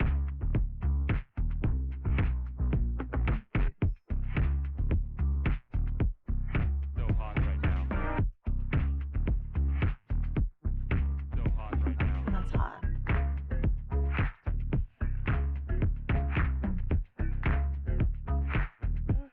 I see that you know your judo.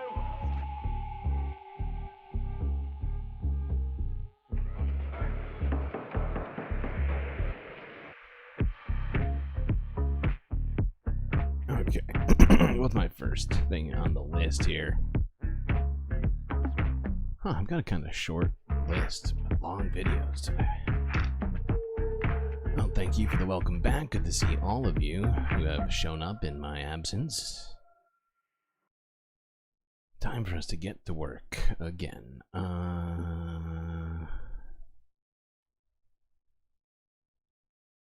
Okay, let's move to this. I might skip this one. This first one's not necessary. Skip a couple bits. Go straight to this one. So if you haven't heard, in a UK appeals court, Julian Assange has won his right to appeal his US extradition. A little convoluted, but still important. No, skip this one. Thank you. Oh shit, they haven't switched it over yet.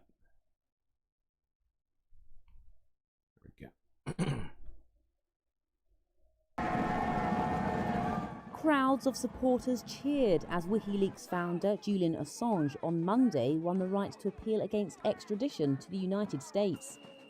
That's after arguing at London's High Court that he might not be able to rely on his US First Amendment right to free speech in a US court. In March, the court had granted Assange provisional permission to appeal on grounds that he might be discriminated against as a foreign national. It invited the US to submit assurances.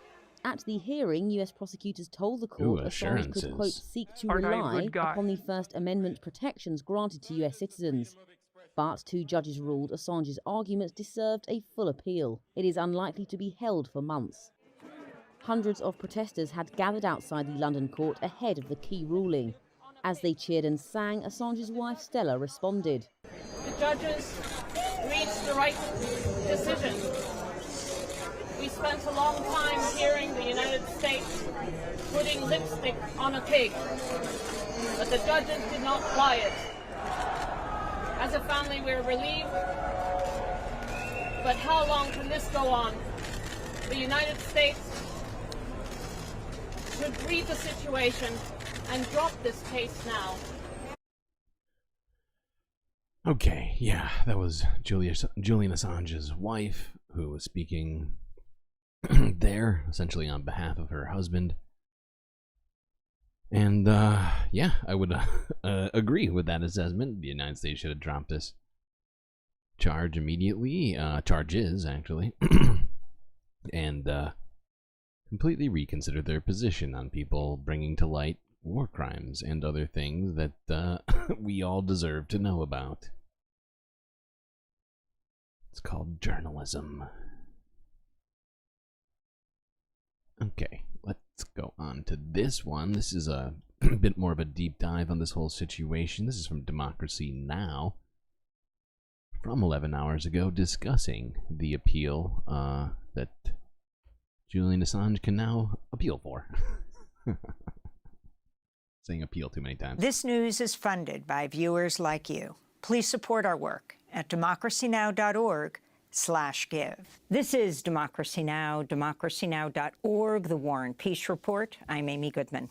A high court in London has granted permission to WikiLeaks founder Julian Assange to appeal his extradition to the United States. The decision came after a critical hearing in London that Assange did not attend for health reasons. Assange has been held in London's Belmarsh prison for nearly 5 years, awaiting possible extradition to the U.S., where he faces up to 175 years in prison for publishing classified documents exposing U.S. war crimes in Iraq and Afghanistan. Before that, he spent 7 years inside the Ecuadorian embassy in London, where he'd been granted political asylum. In March, the courts... Where is Disco Wolf? I'm pretty sure he was here. He was fourth. Didn't quite manage to medal today in the chat, but he was here. But it left a while back. If Julian Assange, who's an Australian citizen, could not rely on the First Amendment, then it was arguable his extradition would be incompatible with the European Convention on Human Rights, which also provides free speech and media protections. In April, the Biden administration provided assurances to the court that Assange would not face the death penalty and that his First Amendment rights would be protected if he were to be extradited from Britain. From where we go to London, just outside the British High Court, where we're joined by Chip Gibbons, Policy Director of Defending Rights and Dissent, covering the extradition hearing for Jacobin magazine. His recent piece for The Nation is... Okay, now, I want to take this guy seriously. We're going to take this guy seriously. But you can't tell me that he does not look like the Pringles can guy. Covering the extradition hearing for Jacobin magazine. His recent piece for The Nation is headlined, "End the Persecution of Julian Assange." Chip, welcome to Democracy Now! Can you explain what just took place in this last hour in Britain's High Court? Sure. So in February, the Assange defense applied to appeal on 9 different grounds. In the UK legal system, you have to be granted permission to appeal. The High Court said they could potentially appeal on 3 of those grounds unless the U.S. made satisfactory assurances. The one ground was about the death penalty, and the defense agreed today that the death penalty assurance was satisfactory. The remaining 2 grounds, which they've now been granted leave to appeal on, meaning the U.S.'s assurances were not satisfactory, stem from a comment that Gordon Kromberg is in a... Okay, I feel like we're not taking it seriously. I can't even take it seriously. Hold on. Too many Pringles jokes in chat. Sorry, I can't continue. Now I'm just picturing, you know, pizza flavored Pringles, sour cream and onion, even original flavor, just kind of dancing around, and god damn it. Wait, oh my god, his name is Chip? Oh no.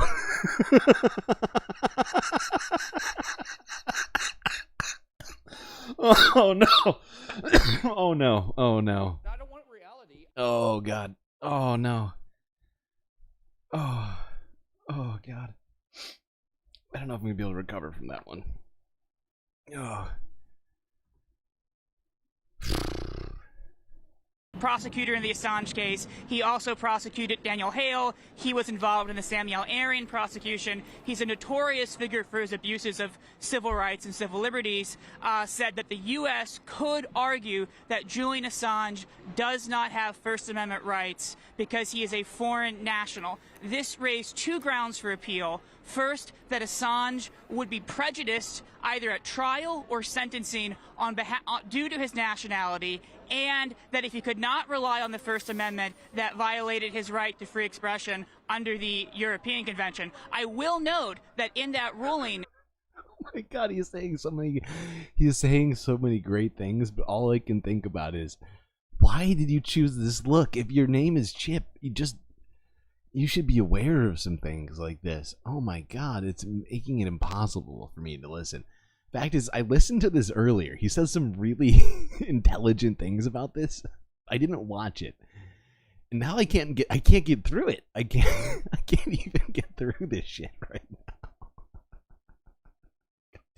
now. God damn you, Chip. Have some fucking responsibilities, sir. Please just think of the rest of us. This is unacceptable.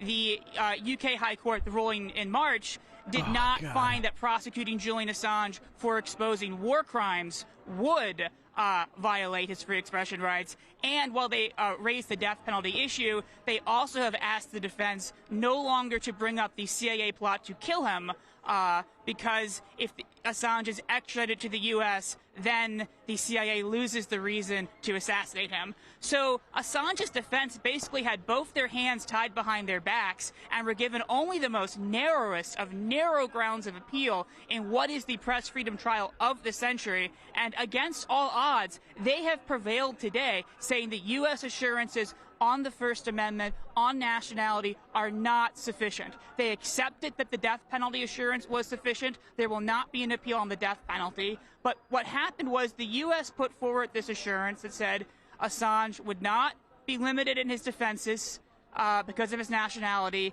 and he could seek to rely on the First Amendment, but that was ultimately up for a court to decide. They also did not...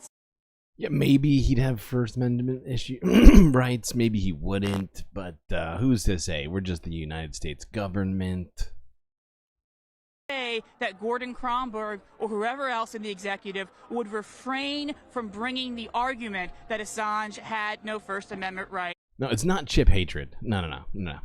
It's certainly not that. The fact is, this guy, he's got great stuff to say about this. It's all very relevant, well thought out.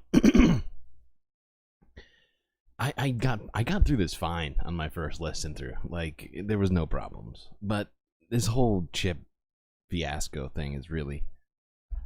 It's just caused, I think, all of us to not be focused on the important stuff, like the war crimes and the and the legality. We're going to get through this, though. I promise. Based on his Australian nationality. So the defense pointed out both that Kromberg is not refusing to bring this claim, and that a court could independently bring it, and that if a court independently brings it, that could be a free expression the court could, independent of Kronberg, rule that Assange has no First Amendment rights. That could be a violation of his free expression rights, and that the assurance that he could seek to rely on the First Amendment is not an assurance that he could rely on the First Amendment. Now, the court today made no ruling about whether or not Assange can be extradited or whether or not this should block his extradition. They only ruled that there are grounds for an appeal based on this issue. So what? Okay. Okay, we made it through at least the part that I wanted us to get through.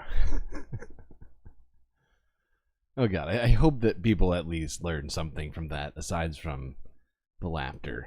I mean, and somebody in chat, I can't remember who said it, maybe he's leaning into the look, and hey, you know what, maybe he is, and I support it. After I got over the initial shock, I was able to listen to him and take him seriously again. But it must have taken at least a good 3.5 minutes for that to like wear off. Okay. I think that's all I wanted from this interview. Yeah. Okay. Oh, okay. So I actually have to correct myself twice today. This is the first one. Yesterday, there was very limited information on this, and from what I thought that I had heard, but was apparently incorrect on, was that the party to reach the Iranian president after crashing had actually reached the president, and that he was in the hospital. I was completely wrong about that. I don't remember where I heard that information, and I can't find the video that had said that originally, but it was probably taken down because it was inaccurate, and I was just going off of old information. But basically, that is not what happened. As it turns out, the Iranian president, as well as the foreign minister, have both died in that helicopter crash.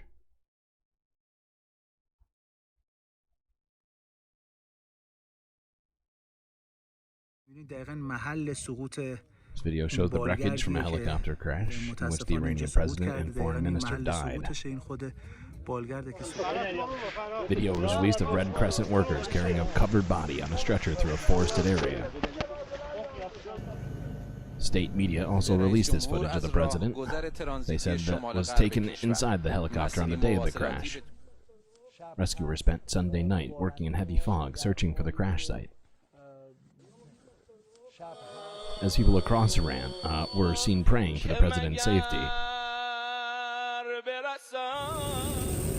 Video from a Turkish drone assisting in the search was live streamed on X. On Monday morning, Turkish media reported the drone had found a heat source which was suspected to be the plane. Okay, anyways, let's let's unpack this, what it means politically.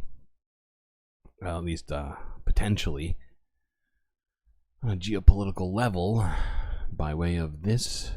Man, this is another Democracy Now! Video. Yes, it is. Okay. Yeah, they had Trita Parsi on to discuss the future of Iran after president and foreign minister both died in this helicopter crash.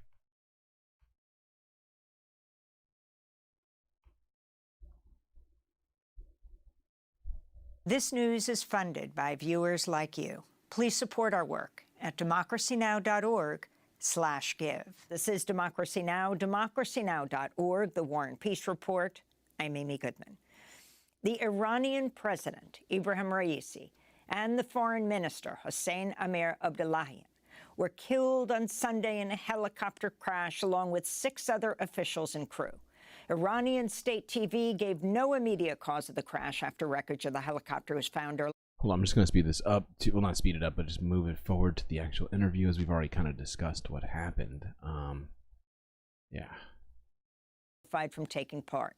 For more, we're joined in Washington, D.C. by Trita Parsi, Executive Vice President of the Quincy Institute for Responsible Statecraft. Trita, welcome back to Democracy Now! If you can just respond to what has taken place in Iran. Talk about the death of the president and the foreign minister and what this means. This is, of course, a major event in Iran. Both the president and the foreign minister and several others have died. And it's something that is coming at a time when the Iranians already have an extremely low participation rate in the elections, and now they're going to have elections within the next 50 days. As you pointed out, the only reason why Raisi got elected in the first place was because the majority of the population actually boycotted the elections and refused to partake because of the fact that the conservatives had shrunk the political spectrum in Iran and refused other candidates who were not conservatives to be able to even run in the first place.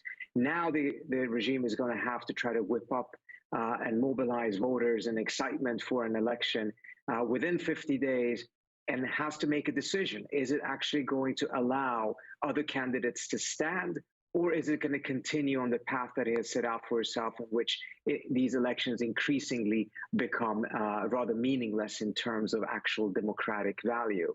And this is coming at a time when the regime is facing other potential crises, including the secession that will take place within a couple of years when the current Supreme Leader, Ayatollah Khamenei, passes away. And again, Raisi was considered to be a potential candidate for that position, but obviously no longer. If you can talk about Raisi's record, who he was, how close he was to the Supreme Leader, and also the foreign minister.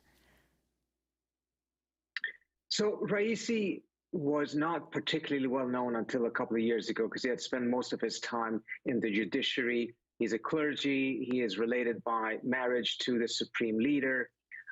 And frankly, has not been a particularly impactful president or influential president. At the end of the day, he seems to have been selected precisely because he was pliant to the Supreme Leader, because he would not do what previous presidents had done, which was to actually challenge the Supreme Leader and the hardline establishment. Raisi clearly has not done that. But if we were to take a look at what are the main policies that he's been driven, it's really difficult to identify them. Imagine if this had happened to Hassan Rouhani, the previous president, during the height of the nuclear negotiations, for instance. It would have thrown a major wrench into those negotiations precisely because Rouhani was such a strong driving force for resolving the nuclear issue diplomatically. There is no equivalent to that with Raisi being a key driving force of such a policy or any major policy in which his absence will actually be particularly felt. If anything, most of the current policies of the Islamic Republic are likely going to continue unabated, even with him being absent from the scene. Okay. I'm not going to watch this whole thing. Oops. What I meant to do. There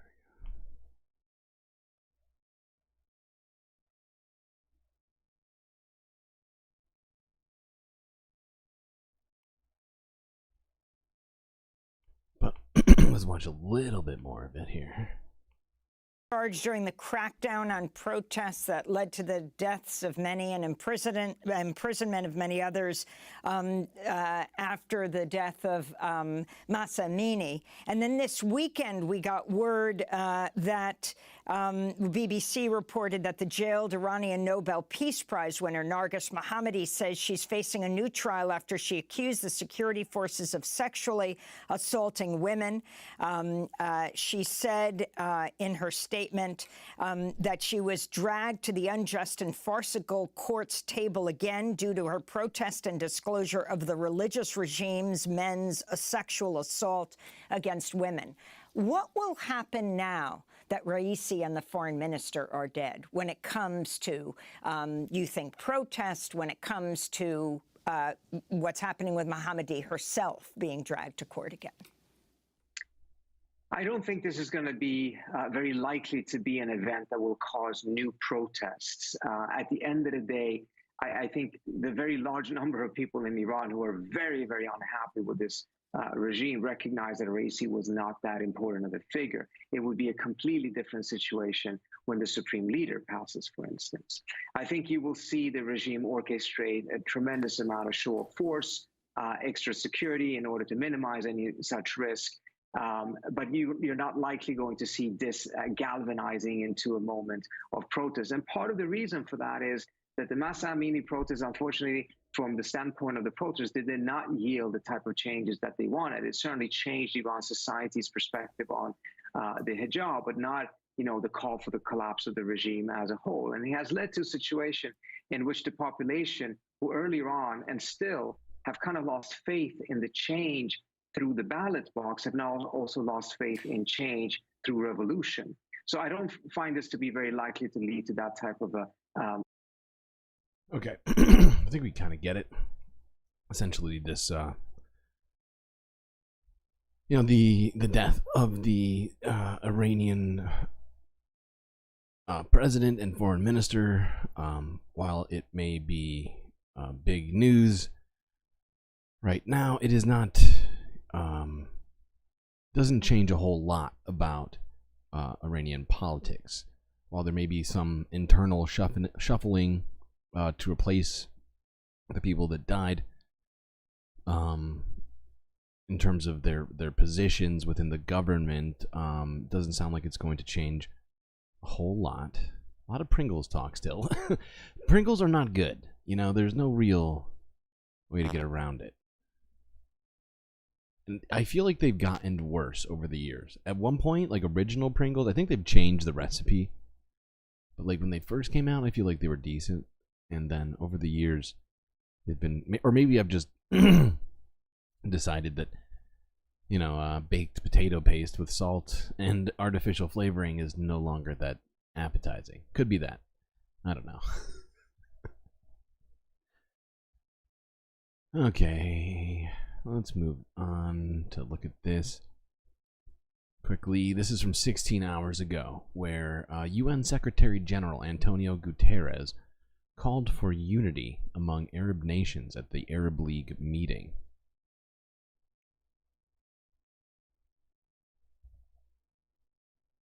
Night terrors? That's awful. I was born in Lisbon, a city that for centuries was part of Al-Andalus. This was a time when Cordoba was the center of culture and civilization of the Iberian Peninsula, just as Baghdad was the center of culture and civilization of the world, reaching out from the Chinese border to the Atlantic coast. But history moved on, and the number of transformations, cultural, economic, technological and military, changed the world to the detriment of the Arab people. The majority of Arab countries were colonized. It took decades of struggle for liberation, sometimes bloody wars, often with long periods of exploitation and the legacy of lines arbitrarily drawn in the sand. But today, once again, the world is changing, and I see enormous potential in the Arab region. You have the resources, you have the culture, you have the people. But there is one core condition for success in today's world: unity. Time and again, history has shown that divisions allow outsiders to intervene, promoting conflicts, stoking sectarian tensions, and inadvertently fueling terrorism. Who is this? Antonio Guterres. He's the UN Secretary General. These are obstacles to peaceful development and well-being of your peoples. Overcoming those obstacles requires breaking the vicious circle of division and foreign manipulation and moving forward together to build a more peaceful and prosperous future for the people of the Arab world and beyond. Okay, just figured we would listen to that, which I think is, I think it's a really good message coming from Antonio Guterres. I mean, I feel like he's been doing everything but literally screaming his opinions about the Middle East and what he wants for it in terms of peace and stability, but he's gone unheard by a lot of the most important people in this situation. All right, let's move on to Asia before we go backwards to the Middle East again to discuss Gaza and Israel. First, let's look at this in China 10 hours ago from Reuters. Apple slashes iPhone prices in China. I'm sorry, what? A what now?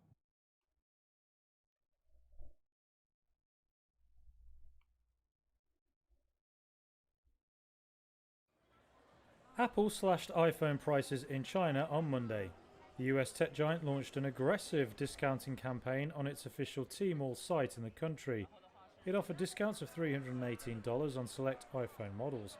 It comes as Apple looks to defend its position in the high-end smartphone market. The company currently faces more competition from local rivals like Huawei. Last month, Huawei introduced its new series of high-end smartphones, the Pura 70. That followed the launch of the Mate 60 last August. So, I'm just going to point this out. I think it's a little crazy that an American company that's using its position to not pay taxes and to continue to enrich themselves with stock buybacks and things like that, who don't really innovate anymore and, are continuing to charge Americans the full price for the iPhone, are going to a foreign country in order to establish some sort of a tech dominance in the market, are, slashing prices for other people. It's weird. It's weird how, corporations don't really serve the places that they're built anymore.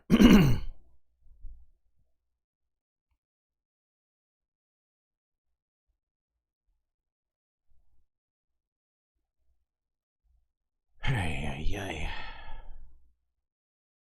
I'm not saying people don't deserve a break from from pricing. I mean, we know that they're gouging everybody on pricing.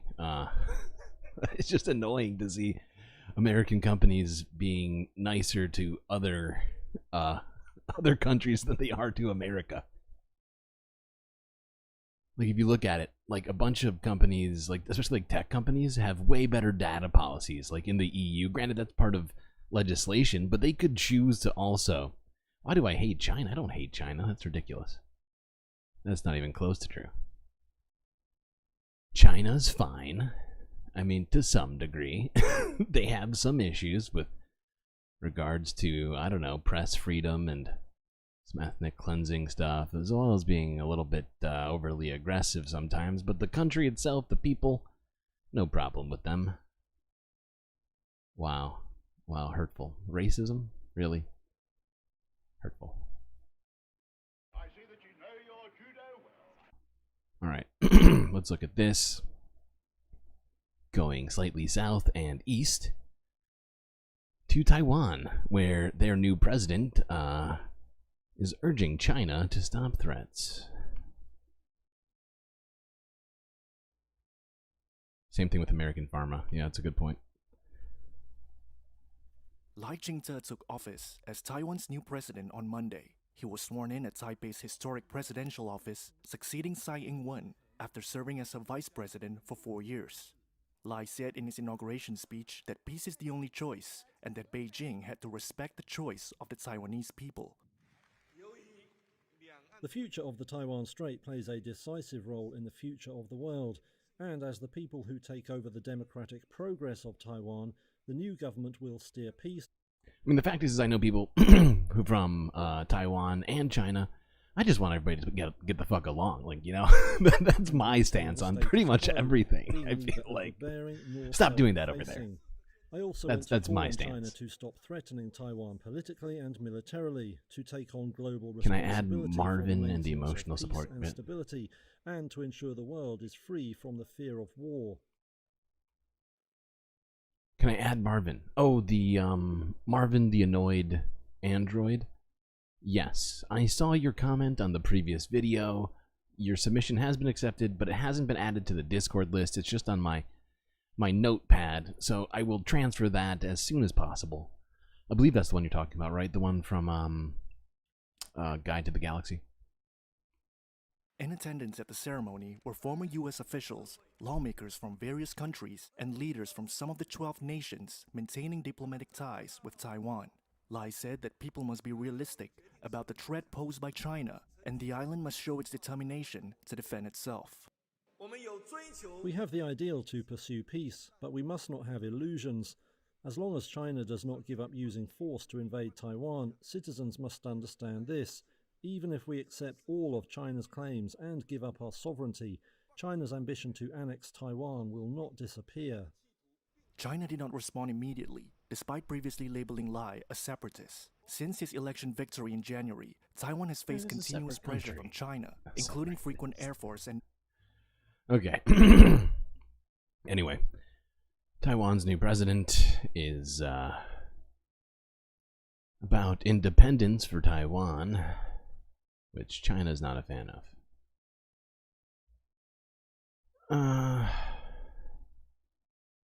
Alright, let's move on to different things. Well, at least one other thing in this region. We're going to have to go way further south to New Caledonia, which we've been talking about pretty frequently, as there has been, I guess what you might describe as something of like a uprising against the French government, as New Caledonia, if you're unaware, is in Eastern Asia. Actually, technically Oceania, right? Like, it's because that's fucking hell. Anyways, it's right outside of the east coast of Australia, and has been a French colony for basically 200 years. Recently, France went backwards on its promises to the natives of New Caledonia, and people aren't a big fan of that. Let's watch this video from Al Jazeera discussing it.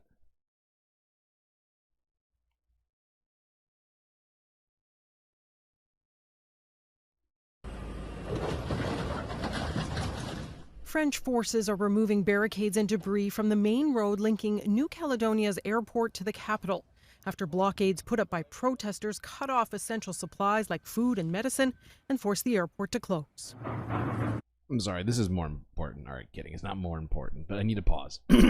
You have narcolepsy? Hold on. God damn it. I was taking a fucking hit off my vape as I was trying to talk. Never do that. No. You have narcolepsy? What is that? Are you being for real? Is that why you're up randomly at just random times? Such a weird guy. Violence and looting erupted in the French territory in the South Pacific last week. 6 people were killed in the clashes. Demande du président de la République, le Premier ministre a présenté lors du Conseil. The French government declared a state of emergency, allowing it to ban gatherings and forbid movement on the island. A nighttime curfew has also been imposed. More police arrived by air Friday, the reinforcements meant to restore order. The French military confirms to Global News this A400M Atlas, seen on the tarmac at Vancouver International Airport, stopped in Canada to refuel this weekend, transporting cargo to New Caledonia.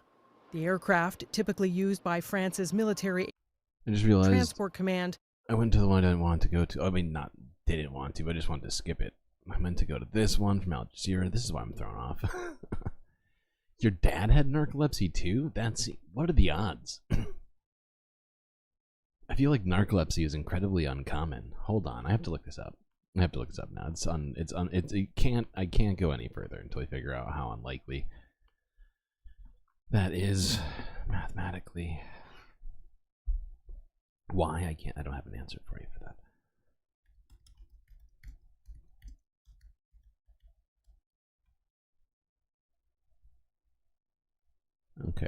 Okay. So like 200,000 Americans have narcolepsy? Doesn't that mean you just randomly fall asleep? Like the only, I feel like, and maybe I'm just completely unaware of things, but my only real referential kind of like knowledge in my head I can pull on is from that movie Rat Race with with Mr. Bean. And like his character like has narcolepsy, or I don't know if you've seen the movie, but like he randomly falls asleep during this race, and it's fucking hilarious. But I just didn't think it was an actual thing. But apparently 3 million people have it. I'm thrown. Not in America, but like worldwide. The aftermath of a week of unrest in the French Pacific territory of New Caledonia. On the ground in the capital, Nouméa, hundreds of elite security forces and police officers deployed by the government in Paris to restore order. They've launched a major operation to retake control of a highway linking the city and the international airport. Protests began on Monday when MPs in Paris voted to allow French citizens who've lived on the island for 10 years to vote in local elections. If the electoral roll is open, we'll be getting more non-citizens onto the electoral rolls, which will outnumber our people here in New Caledonia. And that, say critics, will erode the voice of parties who've been fighting against French rule for decades. Although several independence referendums held over the years have failed to show significant support for a break with Paris, the indigenous Kanak community believes the government's latest proposal will dilute the voice of the islanders. Okay.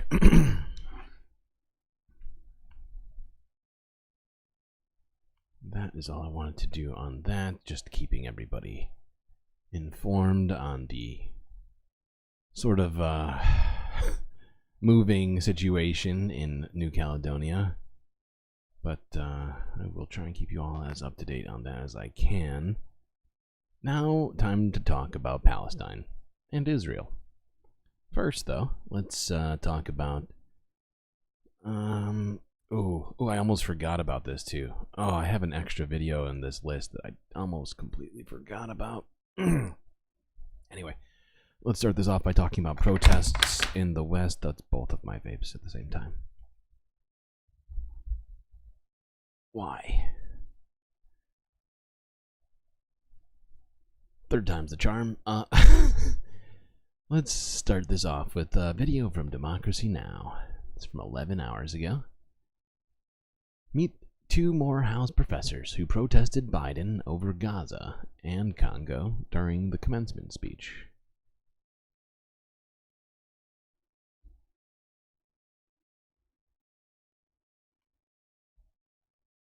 This news is funded by viewers like you. Please support our work at democracynow.org/give. This is Democracy Now!, democracynow.org, The War and Peace Report. I'm Amy Goodman. On Sunday, President Biden addressed the graduating class of Morehouse College, the prestigious black college, whose alum include Martin Luther King, Jr. It's a humanitarian crisis in Gaza. That's why I've called for an immediate ceasefire.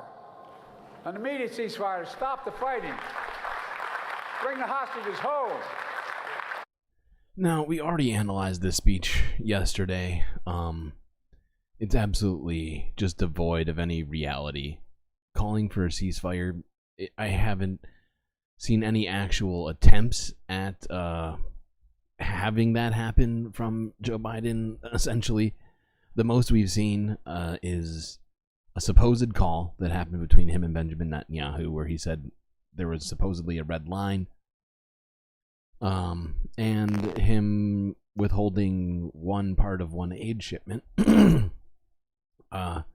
which was then turned around in Congress. I don't know if it's passed the Senate yet, honestly, but they also approved another $1 billion in aid that wasn't brought by Congress. They just came up with it. The administration was like, hey, another $1 billion in aid to Israel, please. And so I don't know how you can be doing that and also claiming that,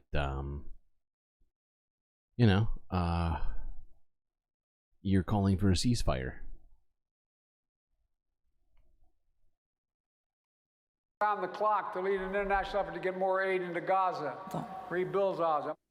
President Biden's address came just days after his administration notified Congress of its plans to send another $1 billion in arms to Israel, including tank ammunition, mortars, and tactical vehicles. Some students turned their backs on President Biden to protest his Gaza policies. The Morehouse valedictorian, D'Angelo Fletcher, who had a Palestinian flag affixed to his graduation cap, called for a permanent ceasefire in Gaza. Dr. King was a global philanthropist of social justice, believing that injustice anywhere was a threat to justice everywhere. His campaign and message reached far and wide to follow in the footsteps of our great alumnus. It is only right for the class of 2024 to utilize any platform provided to stand in solidarity with peace and justice. The Israel-Gaza conflict has plagued the people of its region for generations. It is important to recognize that both sides have suffered heavy casualties in the wake of October 7th. From the comfort of our homes, we watch an unprecedented number of civilians mourn the loss of men, women, and children, while calling for the release of all hostages. I just kind of want to stop it there. Fact is, like, everything he's saying is fucking just on point. Aside from one thing. The statement that since October 7th, both sides have incurred heavy casualties. That's not true. It's just factually inaccurate, unfortunately. Well, not unfortunately, just that's not the right way to put it. But since October 7th, the vast majority of all casualties that have occurred have been on the Palestinian side and caused by Israel. There were, in fact, obviously casualties on October 7th. I just wanted to correct that statement just because it was kind of bugging me, right? And I know it was probably just him not necessarily thinking about the exact wording of this speech, but I just wanted to point that out. Really not a big deal. The rest of what he says is fucking based. For the first time in our lives, we've heard the global community sing one harmonious song that transcends language and culture. It is my stance as a Morehouse man, nay, as a human being, to call for an immediate and permanent ceasefire in the Gaza Strip. Hear the people of this world sing the song of righteous justice. Thank you. President Biden was seen applauding D'Angelo Fletcher's valedictory, his call for a permanent ceasefire in Gaza. Later on Sunday, protesters gathered in Detroit where President Biden addressed an NAACP dinner. For more, we're joined by two Morehouse professors. Dr. Tara Taylor is an assistant professor of sociology at Morehouse College. She turned her back and raised her fist as President Biden gave his commencement speech. And Samuel Livingston, an associate professor of Africana Studies and a member of Friends of the Congo. Professor Livingston was behind President Biden, holding up the flag of the Democratic Republic of Congo as President Biden spoke. We're going to get to Congo in a minute, but I wanted to start with Dr. Tara Taylor. Can you talk about your protest yesterday as the president addressed the graduating class of Morehouse? Yes. So one of the things that I understood was that there is definitely a contention amongst our community regarding the invitation for Biden, one, to be the commencement speaker, but then on top of that, that he was to receive an honorary degree. Luckily now I can speak kind of freely because some of our information has become public, but the faculty, we were basically divided regarding wanting Biden as a commencement speaker, but we understood that we could voice our discontent, but they were not going to rescind him being the commencement speaker. And so I think at that point, I pretty much already had it in my mind that there was going to have to be some level of protest that I was going to do, and I spoke with other fellow faculty members. But the particular issue was that the students were held to this rule of what they can do and what they could not do. And so, President Thomas, who's the president of Morehouse College, made it clear that a silent protest was very acceptable. However, any type of disruption would actually cancel the commencement overall. So as a faculty member, particularly one who's very connected to their students, I didn't want to be the reason that basically their commencement stopped. But at the same time, students were frustrated that Biden was selected as the commencement speaker, even though they didn't agree that he was receiving an honorary degree from Morehouse. We also had faculty that also was very... I missed that piece of it. Morehouse gave him a fucking honorary degree. That is just... that's so sad.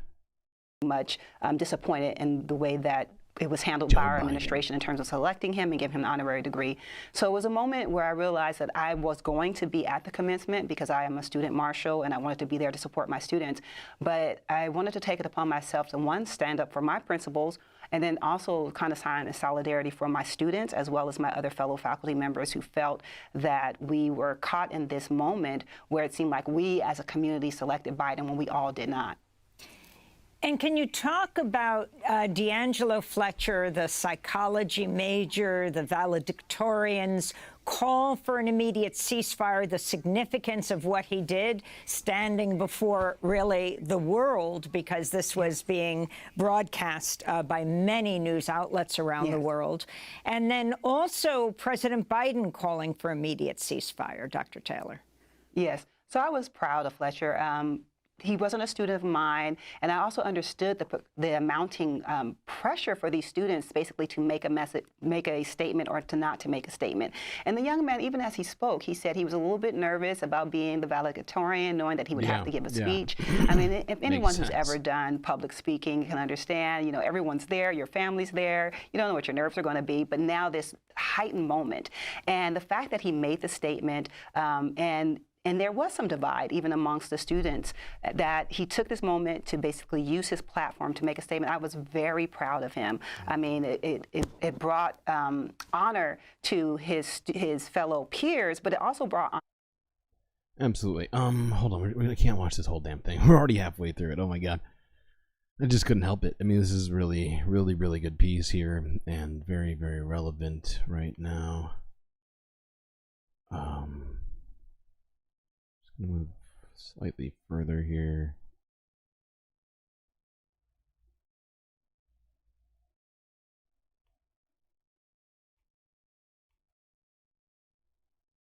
Come on.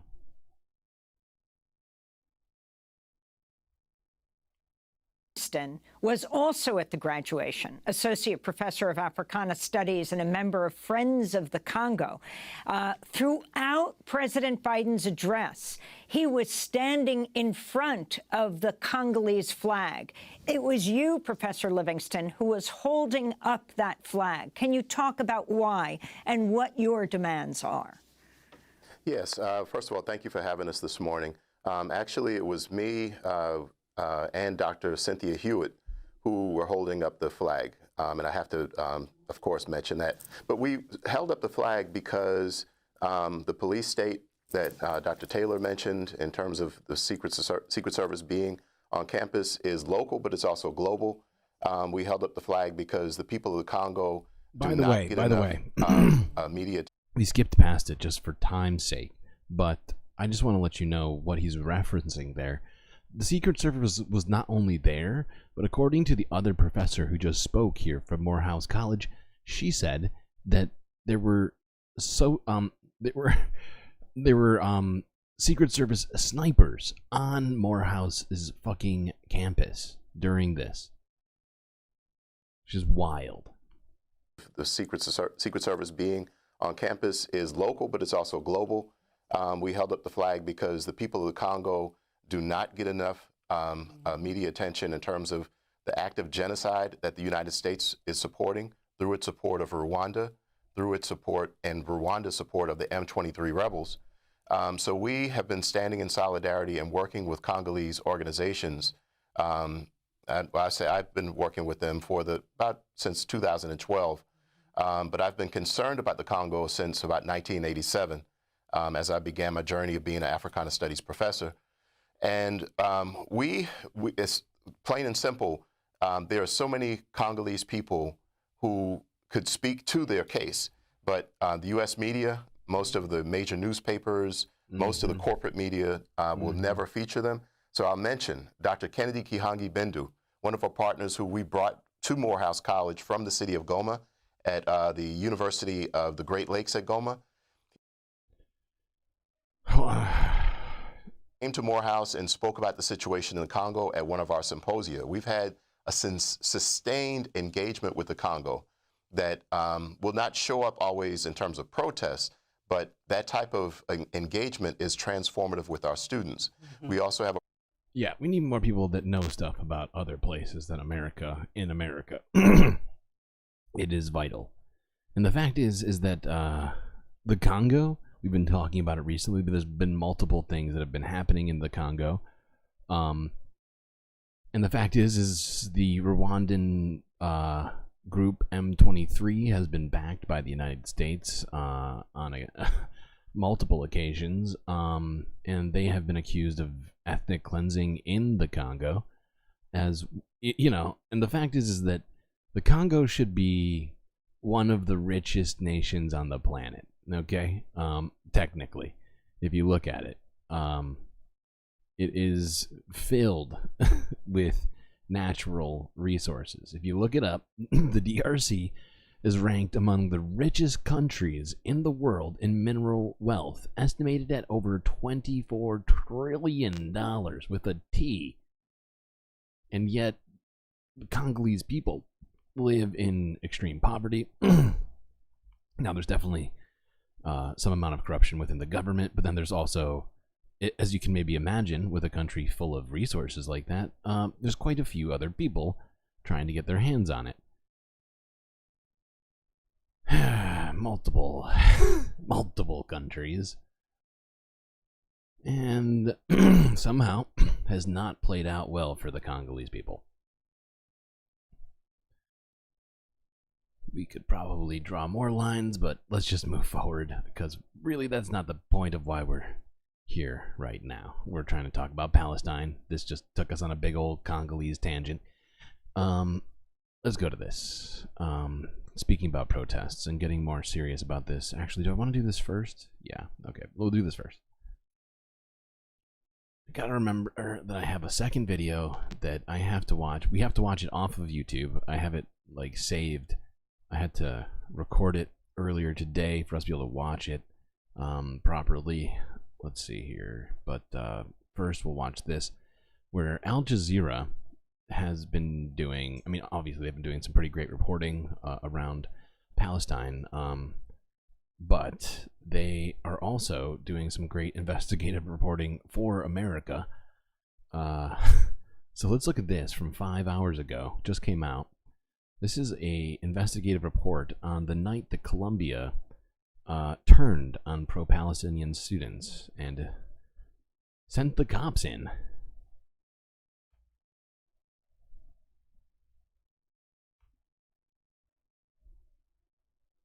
Explain what you're seeing right now, Chris. So we're trapped in a dorm room. There's NYPD barricading the doors and we're not allowed to leave. What started off as a protest against genocide at an elite Ivy League university was met with a military-style operation to suppress it. We need to find a way to get students their medication. So when Columbia University sent the NYPD onto campus,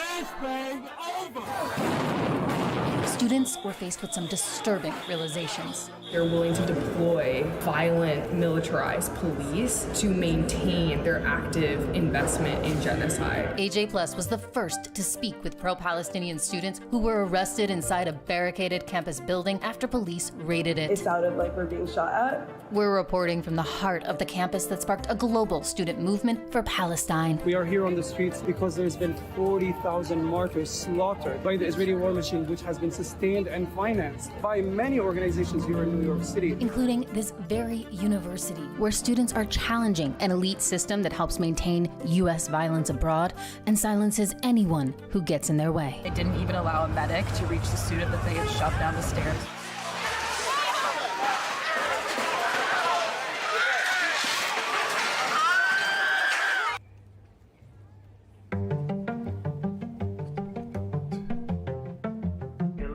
One of Columbia's major legacies is that students have been willing to act when no one else will. So after months of protesting Israel's massacre on Palestinians, students raised the stakes, pitched tents, and occupied a lawn on campus. Low-key fire. It was meant to be a disruption of the status quo, but even during protest, there were moments that felt kind of normal. Then came an announcement. Earlier today, President Shafiq sent out an email announcing the end of negotiations and declared explicitly that the university will not divest from Israel. We will not be moved unless by force. Students say some of Columbia's $14 billion investment fund is funneled into companies that enable and profit from Israel's state violence. They want their university to cut those financial ties with Israel and boycott Israeli schools for upholding the apartheid system. Columbia students understand the power of protest. They occupied campus buildings in the 1960s to protest the U.S. war in Vietnam. And in 1985, the Ivy League divested from apartheid in South Africa after years of student demonstrations. That night, students repeated history, but as media, we weren't allowed onto campus to see it firsthand. We're actually watching a live stream right now. This is the same building that students barricaded themselves inside in 1968 when they were protesting the Vietnam War. Protesters have raised a sign. Okay, I'm going to push us forward a little bit on this because we all, I think, have at least seen much of that footage leading up to the events, but I just want to get their analysis on the police crackdown here, which is what we're kind of focusing on in terms of how protesters have been treated throughout this. That is really the focus of what we're trying to do right now. Okay. Do so voluntarily. No charges will be placed against you. Within minutes, hundreds of police officers flooded the streets, but it wasn't clear what the actual threat was and who they were supposed to be protecting. Go inside your house, go that so go, not too late. 3 cops on every door. What the fuck? An occupation which resulted in some minor property damage was met with the full force of the New York City Police Department. Body cam footage released by the NYPD shows how police entered the building and some of what happened inside.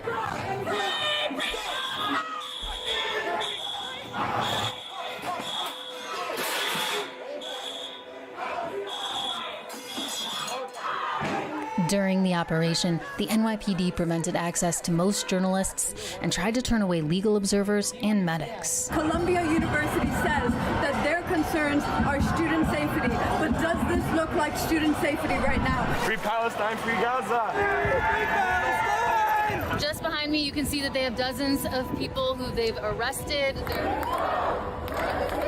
In the end, over 100 people were arrested around campus. 48 of them were inside Hamilton Hall during the operation. And I'm pretty sure over 24 of them were injured, or more. There was a great number of students injured by police. Students who were just using their First Amendment to protest an unjust funding of genocide by the country in which they were residing at the time.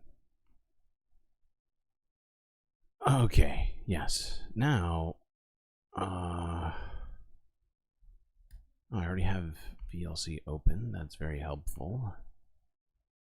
Alright, we're going to watch this video. Now, it shouldn't shock you at all that what I'm about to tell you is the case. But perhaps you will be. I was blown away by it slightly, and also not even slightly shocked. Same time. So the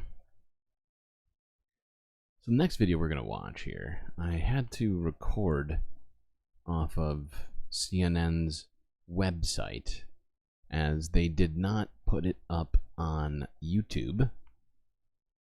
I didn't feel like leaving their website open, which runs a bunch of sidebar ads and things like that, which is going to slow down my computer. So I did this. I I'm looking in the wrong fucking drive. That's a problem. Okay, so now this video we're about to watch, CNN posted to their channel, like their website, but did not post to their YouTube channel. They obviously it was probably live on not on YouTube. I keep saying YouTube. God, I only think YouTube anymore because nobody watches cable, right? So CNN did a piece that ran on cable, and they put on their website, but they did not put on YouTube. And I think we all know that if you don't put something on YouTube, especially in the context of like shit like this, right? You're not putting it on social media. It doesn't fucking exist.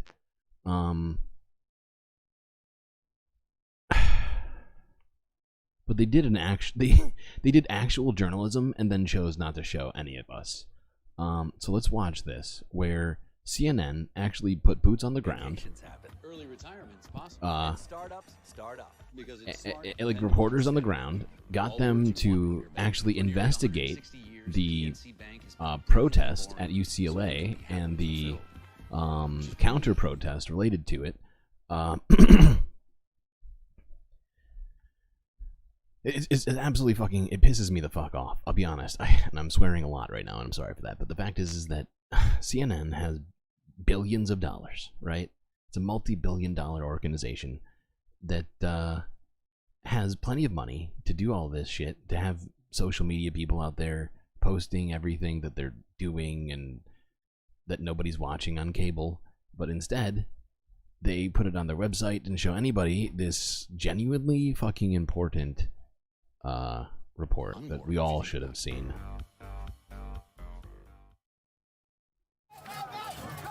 This is the worst violence of any of the ongoing college protests.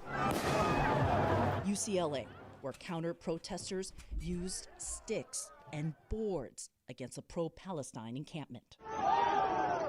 It was more than 3 hours of unrestrained violence the night of April 30th that led to injuries and bloody scenes as campus security and law enforcement allowed it to continue. They were there spraying, they were there pulling barriers, and they were there to very clearly do some serious harm to the students who were on campus. When you look at the counter-protesters, why is this how many lagging of so them much? Why is this lagging? Is it lagging for you? were UCLA students? I would say basically none of them. Who are the most aggressive offenders? A CNN investigation of hundreds of videos from multiple sources shows many of them are outsiders, not UCLA students. Among the people who showed up that night, far-right agitators with no apparent connection to the Middle East war, others driven by pro-Israel beliefs. Among them, this man. He strikes a pro-Palestine protester with a long white pole and is part of a mob that pummels the man as he falls to the ground. Stop. He's seen in multiple videos wearing this white mask, striking the barriers, throwing objects into the encampment. Without his mask, we see who he is. 18-year-old Idan On of Beverly Hills, a senior at a local high school. Come inside to the kitchen. How do I get inside? I spoke with his mother. Hi there. Are you Sharon? Hi. How are you? Hi. Let me introduce us. She did not want to be on camera, but quickly identified her son from this picture at UCLA that night. She described in detail how her son found the mask and pole on the ground and said he was defending himself in this fight. On her Facebook page, Idan On's mother posted and circled a screen grab of her son from a local TV station. Jesus Christ. Fucking ridiculous. Yeah? This woman supporting her son attacking people. Illegal. She wrote in Hebrew, Idan went to bully the Palestinian students in the tents at UCLA. Idan's mother and father proudly support Israel and defended their son's actions at UCLA, saying he is heading to Israel to join the IDF. After our interview, she texted to say Idan denies being at UCLA. Afterwards, when she spoke to her son, he told her to tell them that he wasn't there. Okay. I don't want reality. Okay, pal. Older men were also at the front of the violence. Tom Bibian recorded pulling bike racks, plywood, kicking protesters, That's terrible throwing parenting. cones at the students in the encampment, water bottles at protesters, and yelling expletives. We went to ask Bibian why he'd gone to the campus that night. Hi, Oh. You're Mr. Bibian. Yeah, it is. Same guy. Bibian was wearing the same jacket he had on in the video from UCLA. He's a Los Angeles resident, age 42, seen at a 2022 pro-Trump protest outside the Los Angeles FBI office. He did not want to explain why he's on. Weird. So the violence is being caused by Trump supporters. Elderly, well, not elderly, that's mean, but, you know, middle-aged Trump supporters, not students. Video doing this.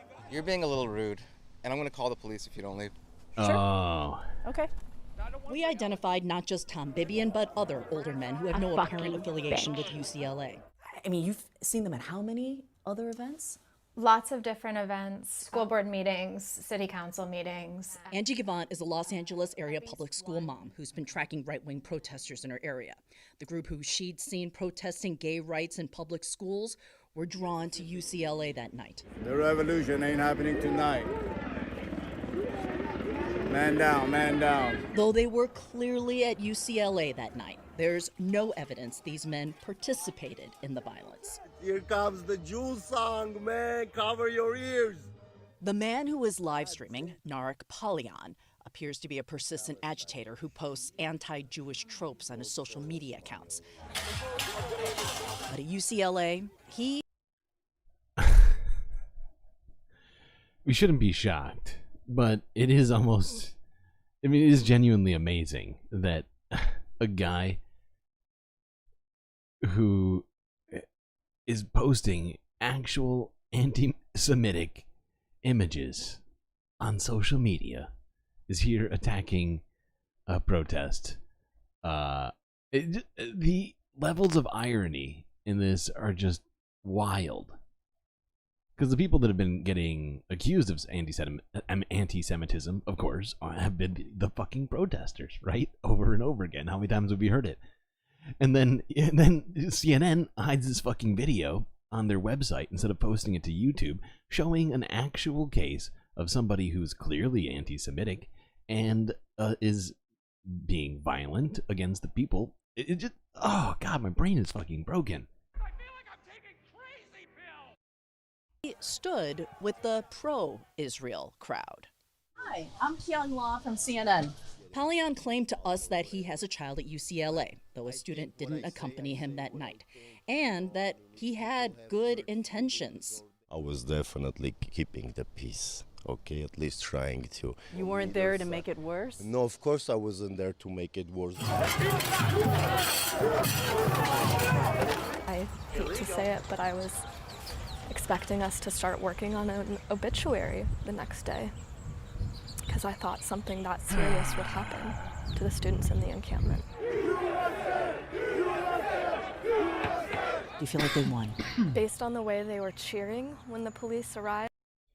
This is good investigative reporting in your opinion. It is. That's what I was saying. That's what I've been saying from the beginning. That's what makes me so mad about it.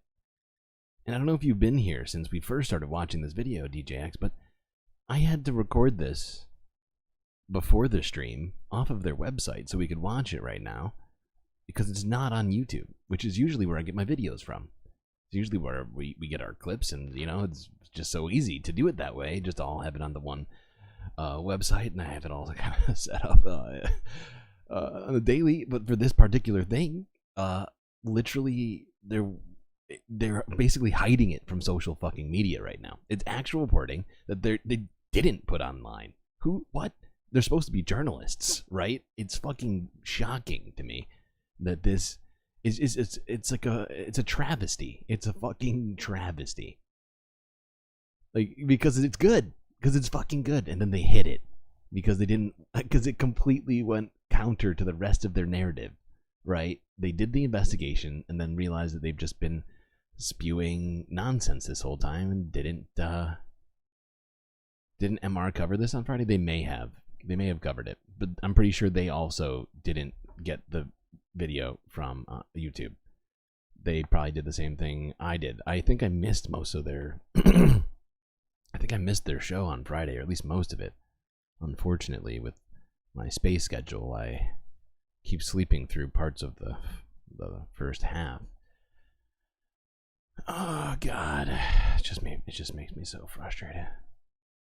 That's the kind of reporting we've needed from Western media on this whole thing, and it was hidden on a website practically no one uses. Who here frequents CNN's website on a daily basis or weekly basis even? Press 1 in chat if either of those things apply to you.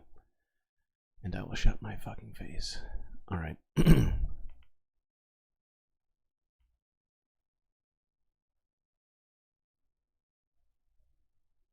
What's next? Okay, speaking quickly about activism, but in this case abroad. An Italian chef by the name of Rubio was attacked by a Zionist mob for his activism for Palestinians. It's from 3 days ago. Questo è quello che mi hanno fatto.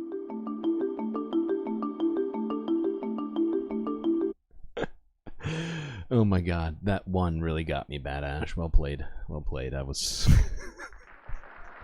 like, get the fuck out.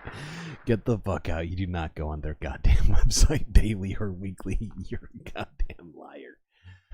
Oh, okay. Alright. It was, Goose Rubber. Quello che mi hanno fatto. TV chef Gabriel Rubini was allegedly attacked by a group of Zionists, allegedly over this condemnation of Israel amid its ongoing war on Palestine's Gaza. Widely known as Chef Rubio, the former rugby player, reported that he had been assaulted by a gang of 6 men. Jesus Christ. Reportedly struck him with bricks. Previously, Rubio was criticized by the pro-Israel lobby in Italy, including Italian Jewish leader Riccardo Pacifici, who targeted the chefs that make anti-Semitic posts. Dei post antisemiti. I don't know. Istigano la violenza. Vi veniamo a prendere. Anyway, the response from this minister isn't really the focus of that. I just want to point out that people from the United States to Europe are all being either silenced by police, counter-protesters, or just generally violent psychopaths. And it's just a disturbing trend, and the media should be covering it with a lot more seriousness, and they're not. Ugh. People going to bed. Good night.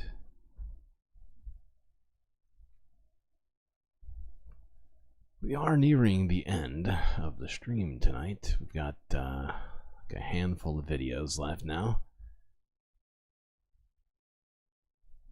Okay. First, let's look at this. Actually, no. Yeah, nah, fuck it. Let's look at this.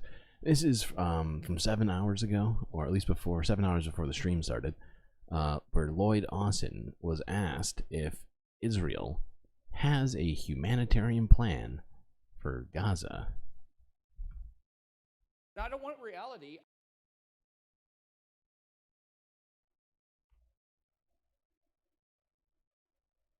Mr. Secretary, I want to go back to Rafah. You said you haven't received a detailed military plan from the Israelis about the way ahead there.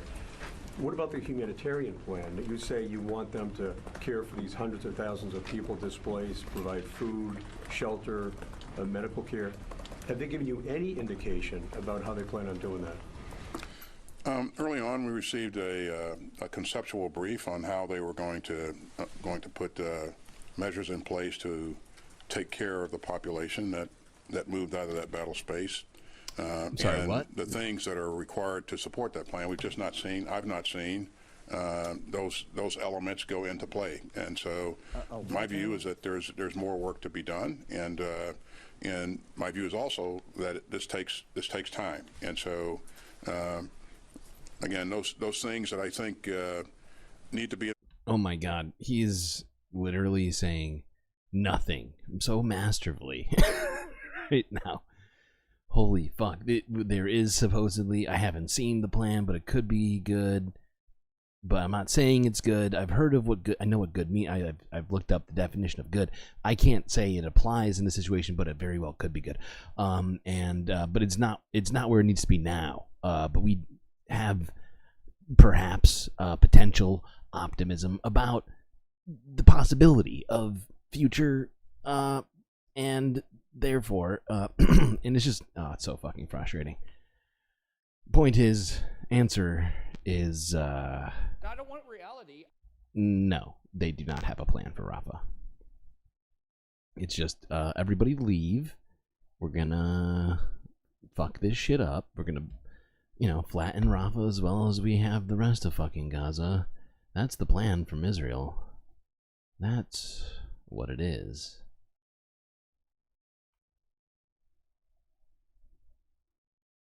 Okay, now, this is my second correction of the stream. This is correcting a post that I made in haste this morning, declaring that the ICC had declared or had issued arrest warrants. As it turns out, that's not quite where it's at. However, let's look at what it actually is.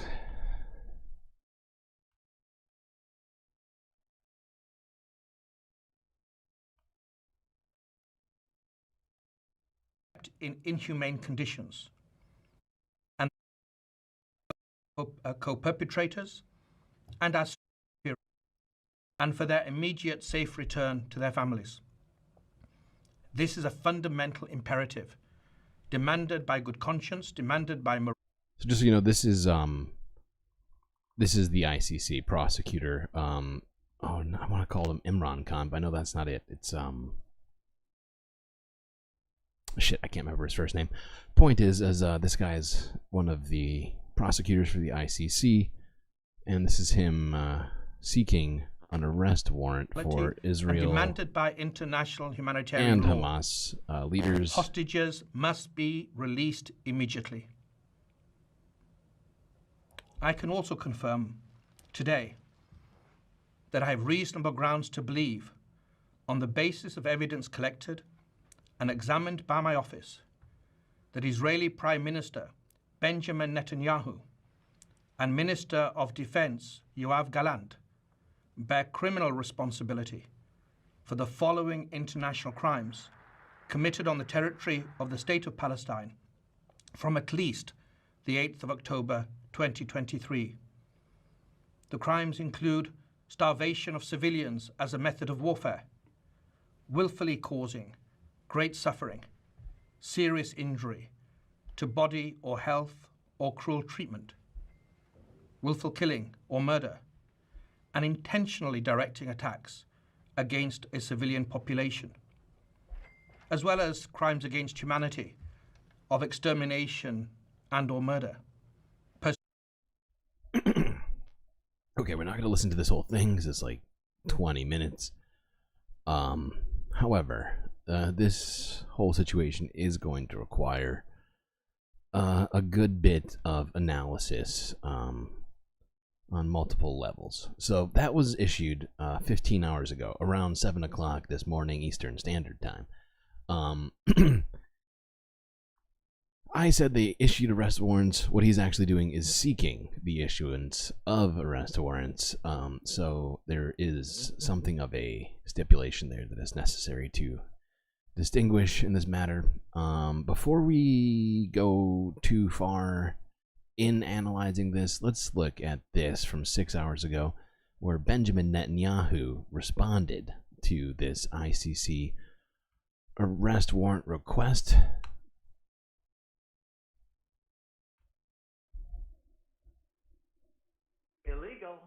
The outrageous decision by the ICC prosecutor, Karim Khan, to seek arrest warrants against the democratically elected leaders of Israel is a moral outrage of historic proportions. It will cast an everlasting mark of shame on the international court. Israel is waging a just war against Hamas, a genocidal terrorist organization that that perpetrated the worst attack on the Jewish people since the How many times has that line been used now? It is getting so fucking old.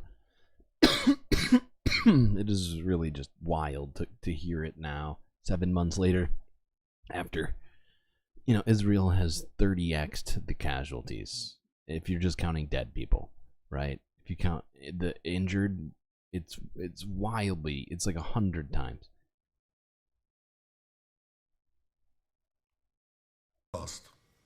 Hamas massacred 1,200 Jews, raped Jewish women, burned Jewish babies, took hundreds hostage. Oh my God, is this still now, October 7th? In the face of these horrors, Mr. Khan creates a twisted and false moral equivalence between the leaders of Israel and the henchmen of Hamas.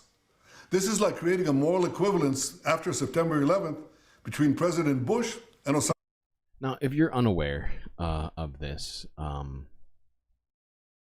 Ryan Grimm and his partner, Stefan, oh shit, I forget his fucking, I just need a list of everyone's name in front of me at all times so I can remember a few, did a report, basically that refuted much of these claims that he's making with regards to systemized rape, that were, made in the New York Times. Was it the New York Times? No. Yeah. And he's still doing it 7 months later, just still touting this as reality. I don't want reality. Bin Laden, or during World War II between FDR and Hitler. What a travesty of justice. What a disgrace. Oh my God. He just compared himself to FDR and said the closer comparison is clearly it's pretty clearly the other. Oh, for fuck's sake. All right, we don't need to listen to this whole thing. I just wanted to show you how well Benjamin Netanyahu is taking this, making some crazy claims in a very short time. It goes on for 3 minutes. We don't have time to listen to all of his fucking bullshit. I think we all can kind of guess, considering how he started it off, where it goes. It's not good. It's no good.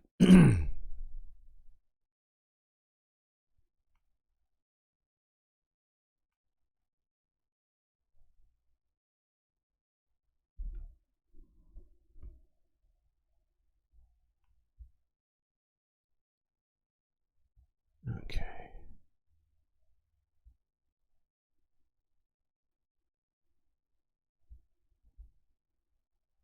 Yeah, it's just wild. That's where he went. All right. This is from 4 hours ago. Where is Churchill credited with inventing the romper? Interesting. I feel like I've heard that before. Is that actually true, or is that just untrue trivia? Like a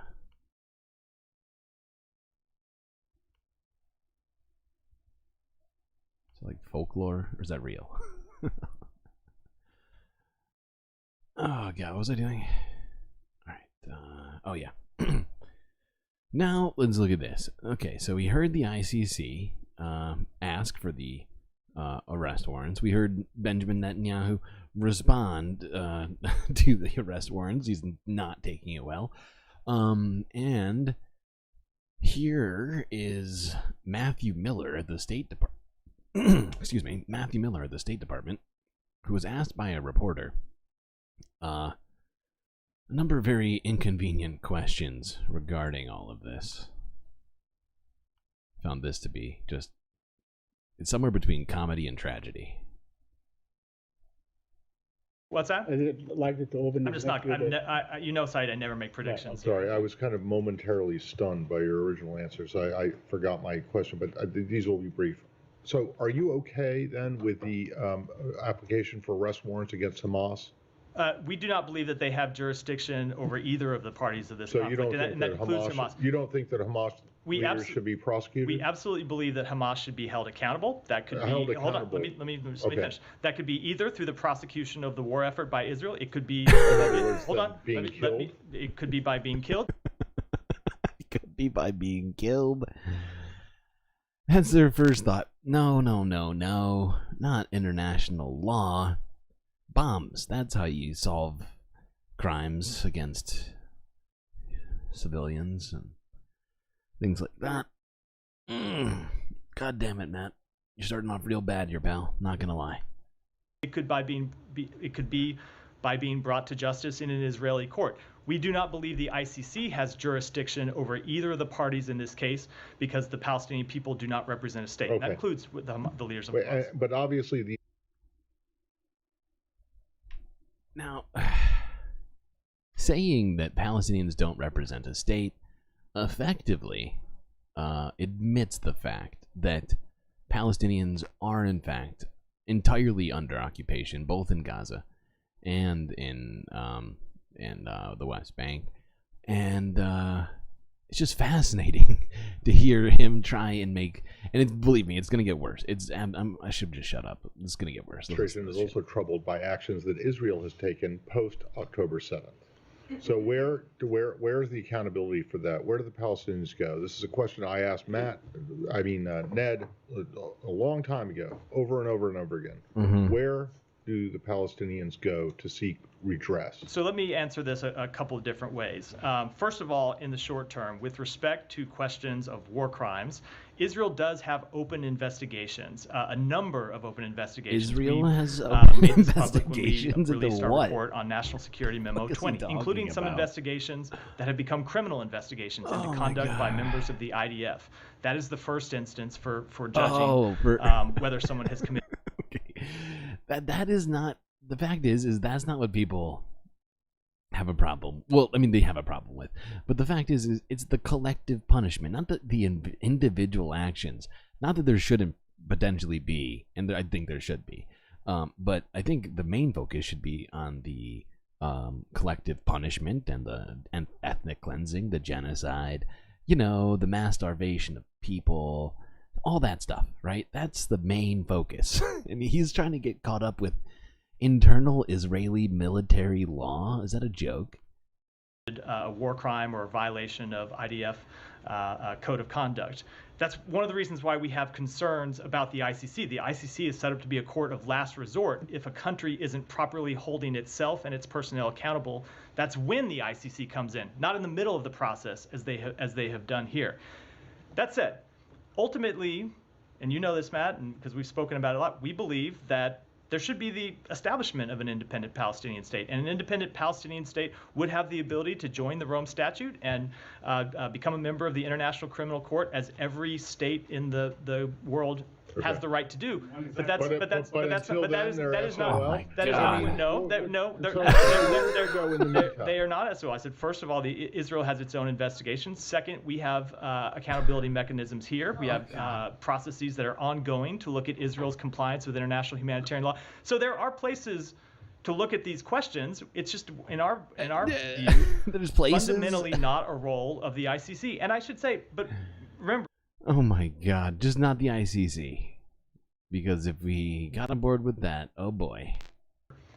We have a jurisdictional complaint here, in that we don't believe the ICC has jurisdiction. But if you looked at the statement the Secretary made that I echoed in my opening remarks, that isn't our only problem with the action the prosecutor has taken. We also have a problem that he has short-circuited an investigation and brought this action without waiting to see where these Israeli investigations. Did this guy watch any of the trial of the ICJ? How is this short-circuiting it? They did days and days and days of it, and then came to the conclusion that they were probably committing genocide. And since there's no ceasefire, there's been no collection of evidence. So how is this, in reality, not in reality, in like small, in like a microcosm, right? Like if somebody, I don't think you would make the argument. At least Matthew Miller would probably not make this argument, that you should let killers walk free until they enter like some zone of like. I'm just trying to understand what he's saying here, right? Like, I'm trying to think of a good analogy too, right? Like it's like if oh God. It's just, I'm sorry, I can't do it. My brain is broken. It's just fucking wild. End up without completing the trip that he had planned to come to Israel to look into these questions. So it's not just a question of jurisdiction. It's also a question of the way the investigation is being conducted. So let's just focus on jurisdiction for a second. Who does have jurisdiction here? So the government of Israel has jurisdiction over the occupied territory. We have jurisdiction over Gaza, which is not entirely They occupied. have jurisdiction into looking at the actions by their so military the personnel. Palestinians, if they have a complaint, they have to bring it to Israeli courts. We have jurisdiction, and we you have with jurisdiction? the use of our equipment. Jesus Christ, we got to unpack this. Hold on. This is why I can't even I couldn't even continue my thought, because I knew this was coming, because this shit is wild. Okay, so in a fraction of a second, he said two absurd things.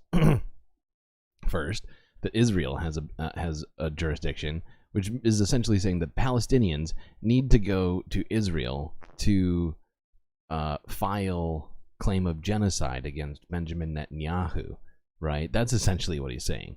All the starving people in Gaza need to go to Israel and file. I'm sure that there'll be no problem with them getting to Israel and or filing those complaints in a timely fashion. There's no way that could go wrong.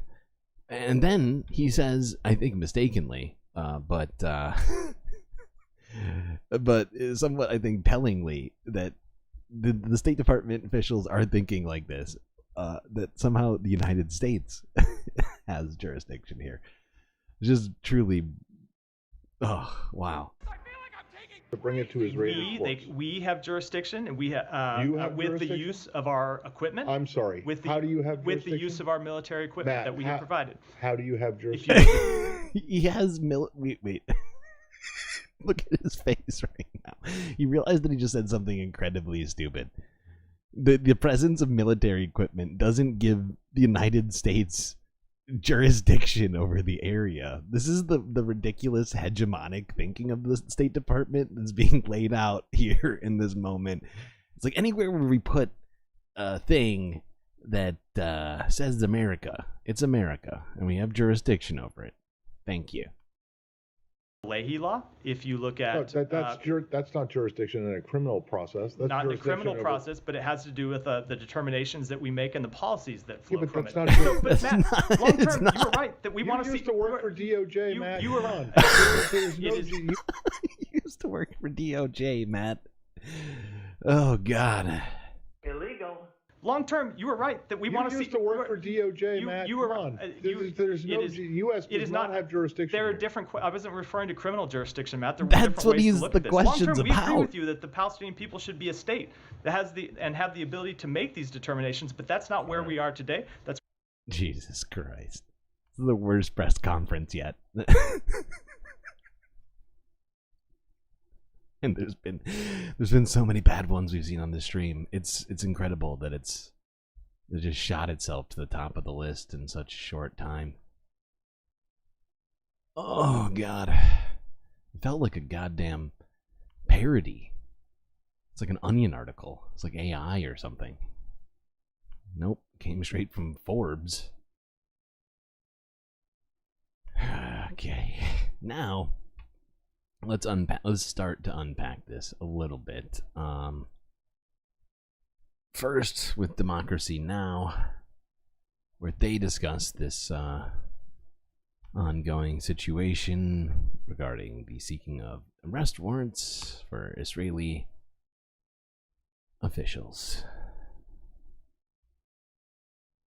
This news is funded by viewers like you. Please support our work at Democracy Now! Actually, I just realized I think I gotta line this one up. Give me a second. I can't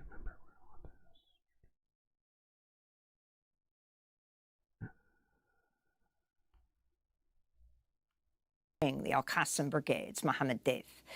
ICC Chief Prosecutor Karim Khan discussed the case as an interview today on CNN with Christiane Amanpour. He began by talking about the charges against Hamas.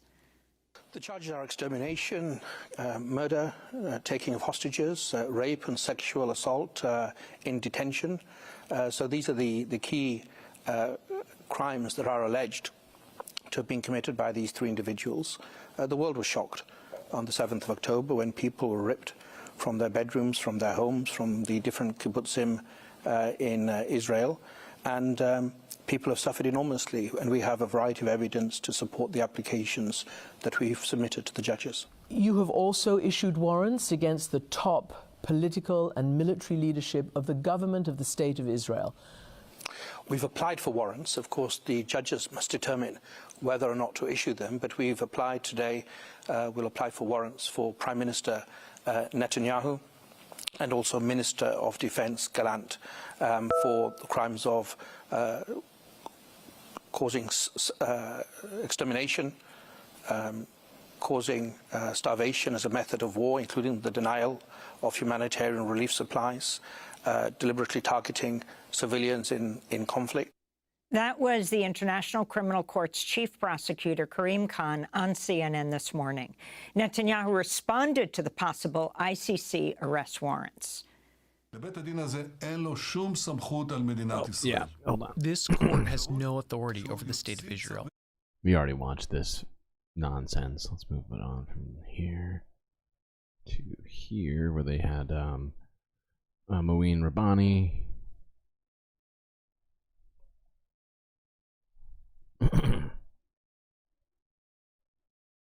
Hello? Oh, play. Maureen, thanks so much for being with us. This story broke just before we went to air. Can you talk about the significance of these charges if the ICC court decides to bring them? I think they're very significant because it places Israel's leaders of this genocidal onslaught on the Gaza Strip in the dock. And of course, prosecutor Karim Khan is also seeking the arrest of 3 Hamas leaders. I think there's also a lot that can be said about this. For Karim Khan, once again, history begins on October 7th.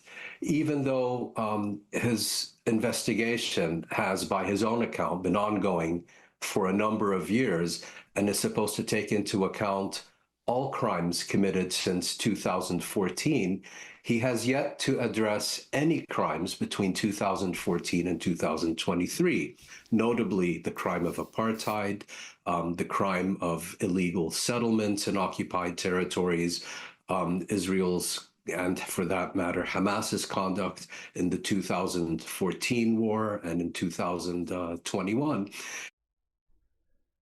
Okay. So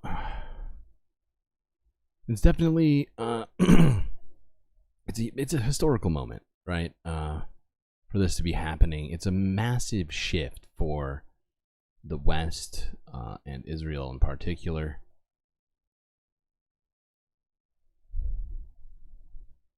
And while there may be some case to be made that it's going to take a while, longer than we would like, and that it will maybe not go far enough, all probably arguable positions. But I do think that regardless of those arguments, it's still massively important and sends a big shot across the bow of basically the head of Israel's government right now, Benjamin Netanyahu. You have Gallant. While I would have liked to see some more people named in this, perhaps they are doing this in a piecemeal fashion. Can't say for sure. All the Garys in chat. Garys everywhere.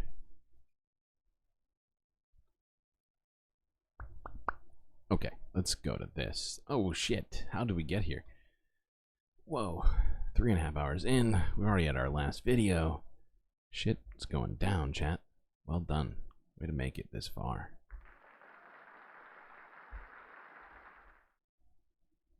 Little round of applause. Okay, let's watch this. As a way to stay on topic, but to also maybe relax a little bit. This is from Zateo. Came out earlier today. Where Mehdi Hassan and Owen Jones both had a discussion with who is it, Ilan Pop and Diana Boutou on the issuance or the request of issuance for arrest warrants on Israeli officials.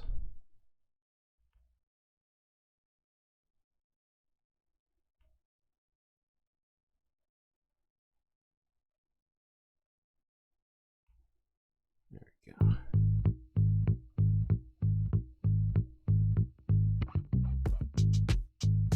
Welcome, everyone, to Too Outspoken. I'm Mehdi Hassan. And I'm Owen Jones. Hello. And this is a very special edition of Too Outspoken because we have guests with us. We're responding to breaking news, and we have hundreds of subscribers in the chat right now. I can see numbers are going up and up. Thank you for joining us. Zeteo paid subscribers joining us to ask questions to our expert panel.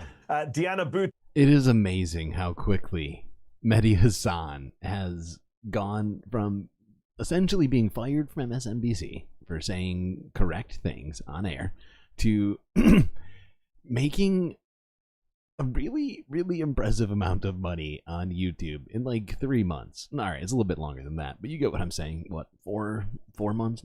Has it been 4 months? Hold on. Now I have to look it up. How long has it actually been now at this point for Zeteo? Let me see. But hundreds? This is a premium streamium, or at least the live stream was premium.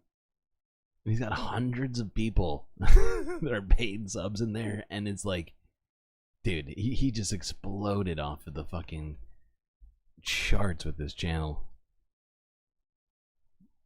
I'm really I'm just really impressed. And so glad to see it. Damn, 282,000 subscribers. I need to go viral. Someone said that earlier. I'm starting to think they might be right. Because I am not moving as fast as old Mehdi here.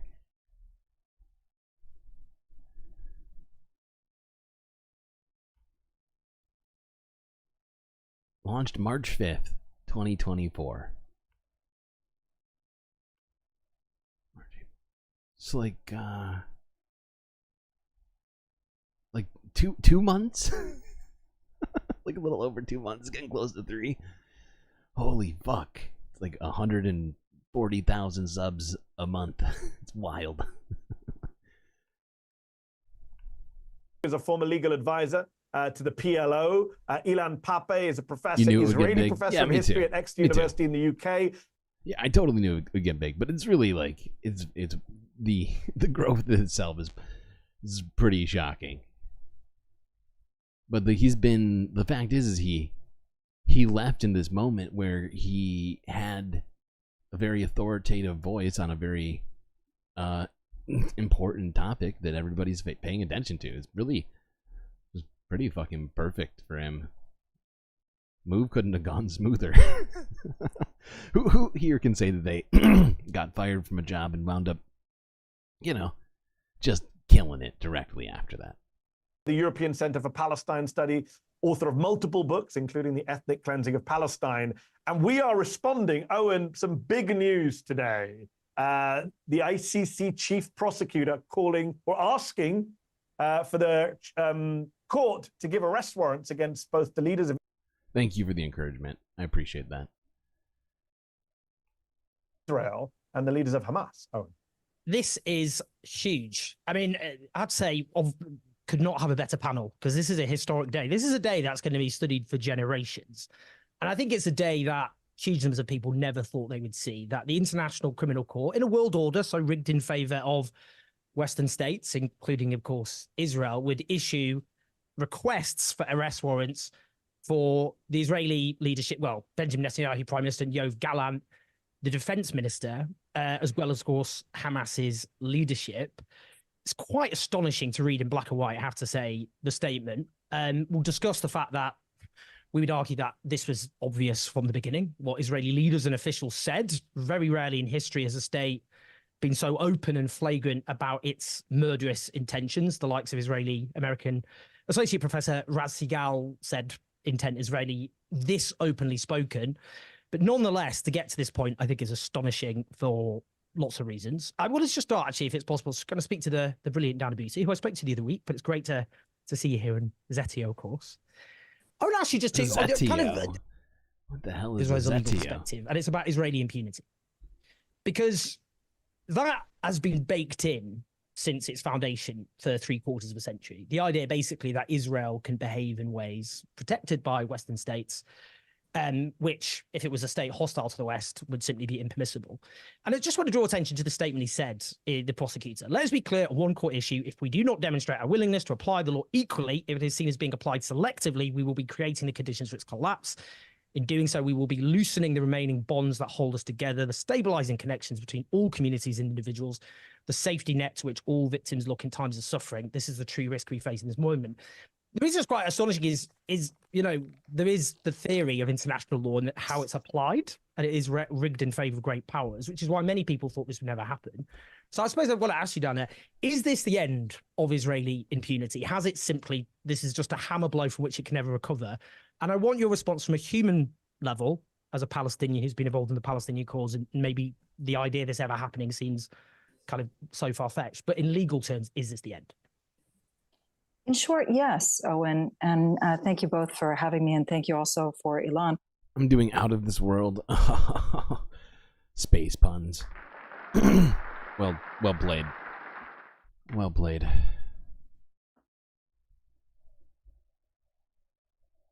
Hold on, I gotta go back. Yeah. In short, yes, Owen, and thank you both for having me, and thank you also for Ilan for being on this as well. Look, it's important to keep in mind, and it's important to limit what has actually been said, but it's also important to read it in its historical context. This is a government, this is a country that has gotten away with so much over the course of the past 76 years that it seemed as though there would never be a day where we would ever see these warrants or the potential of these warrants, even though they should have been issued many, many, many moons ago. And I say this because we see that this is not just against the Israeli leadership, but I'm hoping that there will be some type of trickle-down effect to Israeli soldiers as well. And I say this because Israeli soldiers have been given carte blanche over the course of the past 76 years to do as they will, with very few prosecutions, at the same time being told that they are the most moral army in the world. So Absolutely. I am happy that we may begin to see these. It is wild that they've been touted as this incredibly just military, meanwhile executing some of the most brutal shit out there. It's just wild. The contradiction is not lost on me. I'm not sure what I said is true, but thank you for validating me. Hold on, I'm just going to move us a little bit forward here. Now, Ilan Pappy is very pessimistic, I would say. His tone about this is a bit different, but we'll listen to that as well. Let's go. Is asking for warrants. I just want to make clear to everyone watching, warrants have not been issued. They have been requested by the chief prosecutor. They could be issued anytime between, I think, now and the next 2-3 months even. But what's interesting, Ilan Pappé, is the majority of people, of leaders, vast majority indicted by the ICC were kind of African tin pot dictators, to use a media phrase. The idea that a Western ally like Netanyahu could possibly be arrested is kind of astonishing. The Israelis are, for want of a better phrase this morning, losing their shit, aren't they?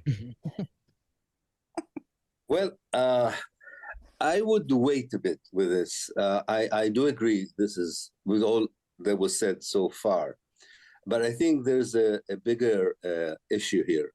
And this is the whole idea of what is universal and what is not universal. In this case, in international law. Because we have seen so far the implication of the ICJ ruling on the ground itself, namely zero. It had no impact on the Israeli actions. I have a bad feeling that the ICC ruling would not stop the Israeli actions on the ground. And I'm trying to see this not just from our point. I mean, I hate to interrupt Ilan Pappy, very respected historian, but I just want to elaborate on what he's saying because it's like kind of went past it really quickly. But that ICJ ruling, I mean, Israel essentially said that it proved that they weren't committing genocide, right? Like, even though the language used was just the exact opposite of that, they went out into the media, and not even just Israel. People were saying, "Oh, Israel is exonerated. They didn't say they were committing genocide. I guess is wrap it up here. You know, so it's kind of a good point, you know, because that fucking ICJ ruling for me, I was like, oh my god, we analyzed it, we're like plausible, that means probable, so they're probably committing genocide. Hey, it sounds like everybody should be getting on board with this, and then we saw the fucking result of that. Okay, hold on, let me go back 2 seconds. I have a bad feeling that the ICC ruling would not stop the Israeli actions on the ground. And I'm trying to see this not just from our point of view as people who definitely can analyze and correctly that this is the beginning of the end of Israel's immunity. I'm trying to look at it from the point of view of the people of Gaza, the people of the West Bank, the Palestinian minority in Israel. This is part of the long process that definitely shows that there is a light in the end of the tunnel for the Palestinians. But the tunnel is still long. And that tunnel includes a genocide, ethnic cleansing, and so on. And the reason I'm saying this is, of course, eventually the balance of power that includes the power of the United States and Britain and the West to influence realities is still bigger than the power of the international tribunals until today. That's why I'm saying it's a moment of truth, not just for Palestine and Israel. It's a moment of truth for the way the global north treated universal tribunals as only applying to the global south, and or to Russia in that case, and so far immunized anyone who was part of the global north or the West, call it what you want, from being analyzed or being judged by these tribunals. Therefore, I think we should wait a little bit with our excitement to see the implementation. The implementation. Absolutely. Absolutely. I think his skepticism shows his, what do you call it? Historical knowledge, in the sense that things do take a long time and that we can't rush to celebrate before anything has actually taken place, while Benjamin Netanyahu sits pretty and you know, in Israel with nobody knocking on his doors. So I think he makes a good point, but it does, in fact, as he also said, establish a changing of the way that international justice is applied in a more egalitarian way, a real across the board, right? Anyway, I thought that would be a good thing to kind of end with, to at least give us some perspective on this whole ICC arrest warrant.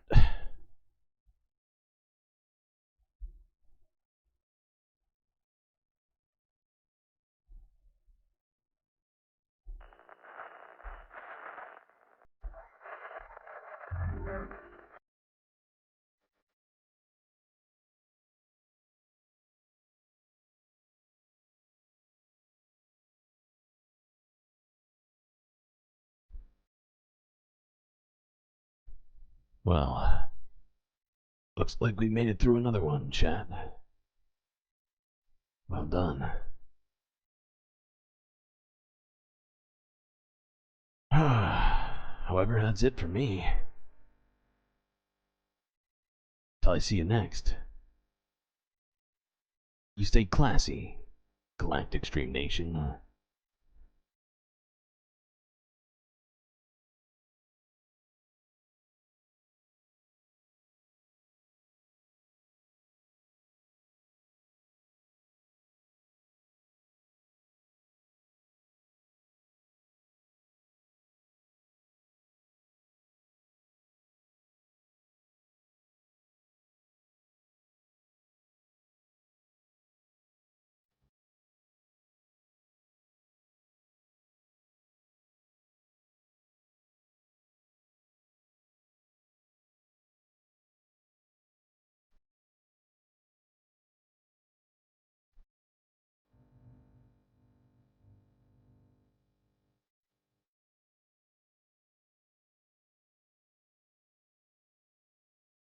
Can't forget these folks.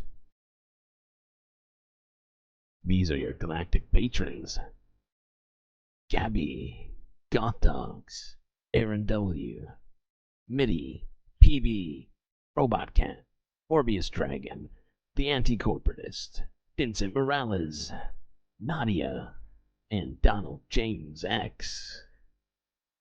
These individuals made the right choice, and made themselves even more galactic. You too have the same fate by going to this link in chat. For a few American dollars a month, gain access to space benefits unseen by the rest of the Milky Way galaxy. Write that down.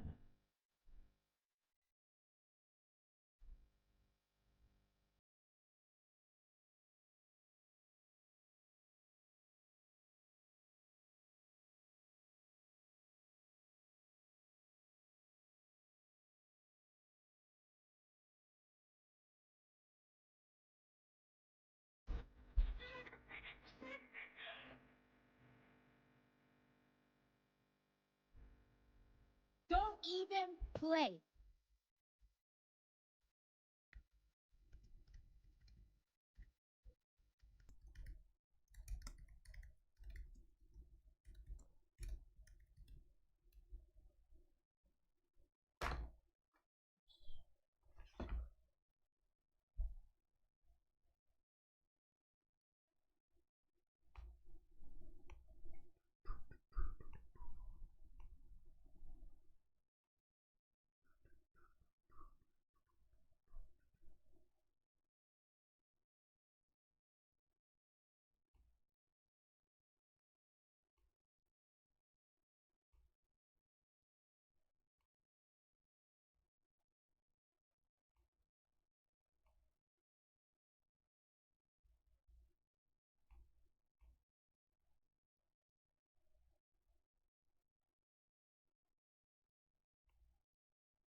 Why are you doing this?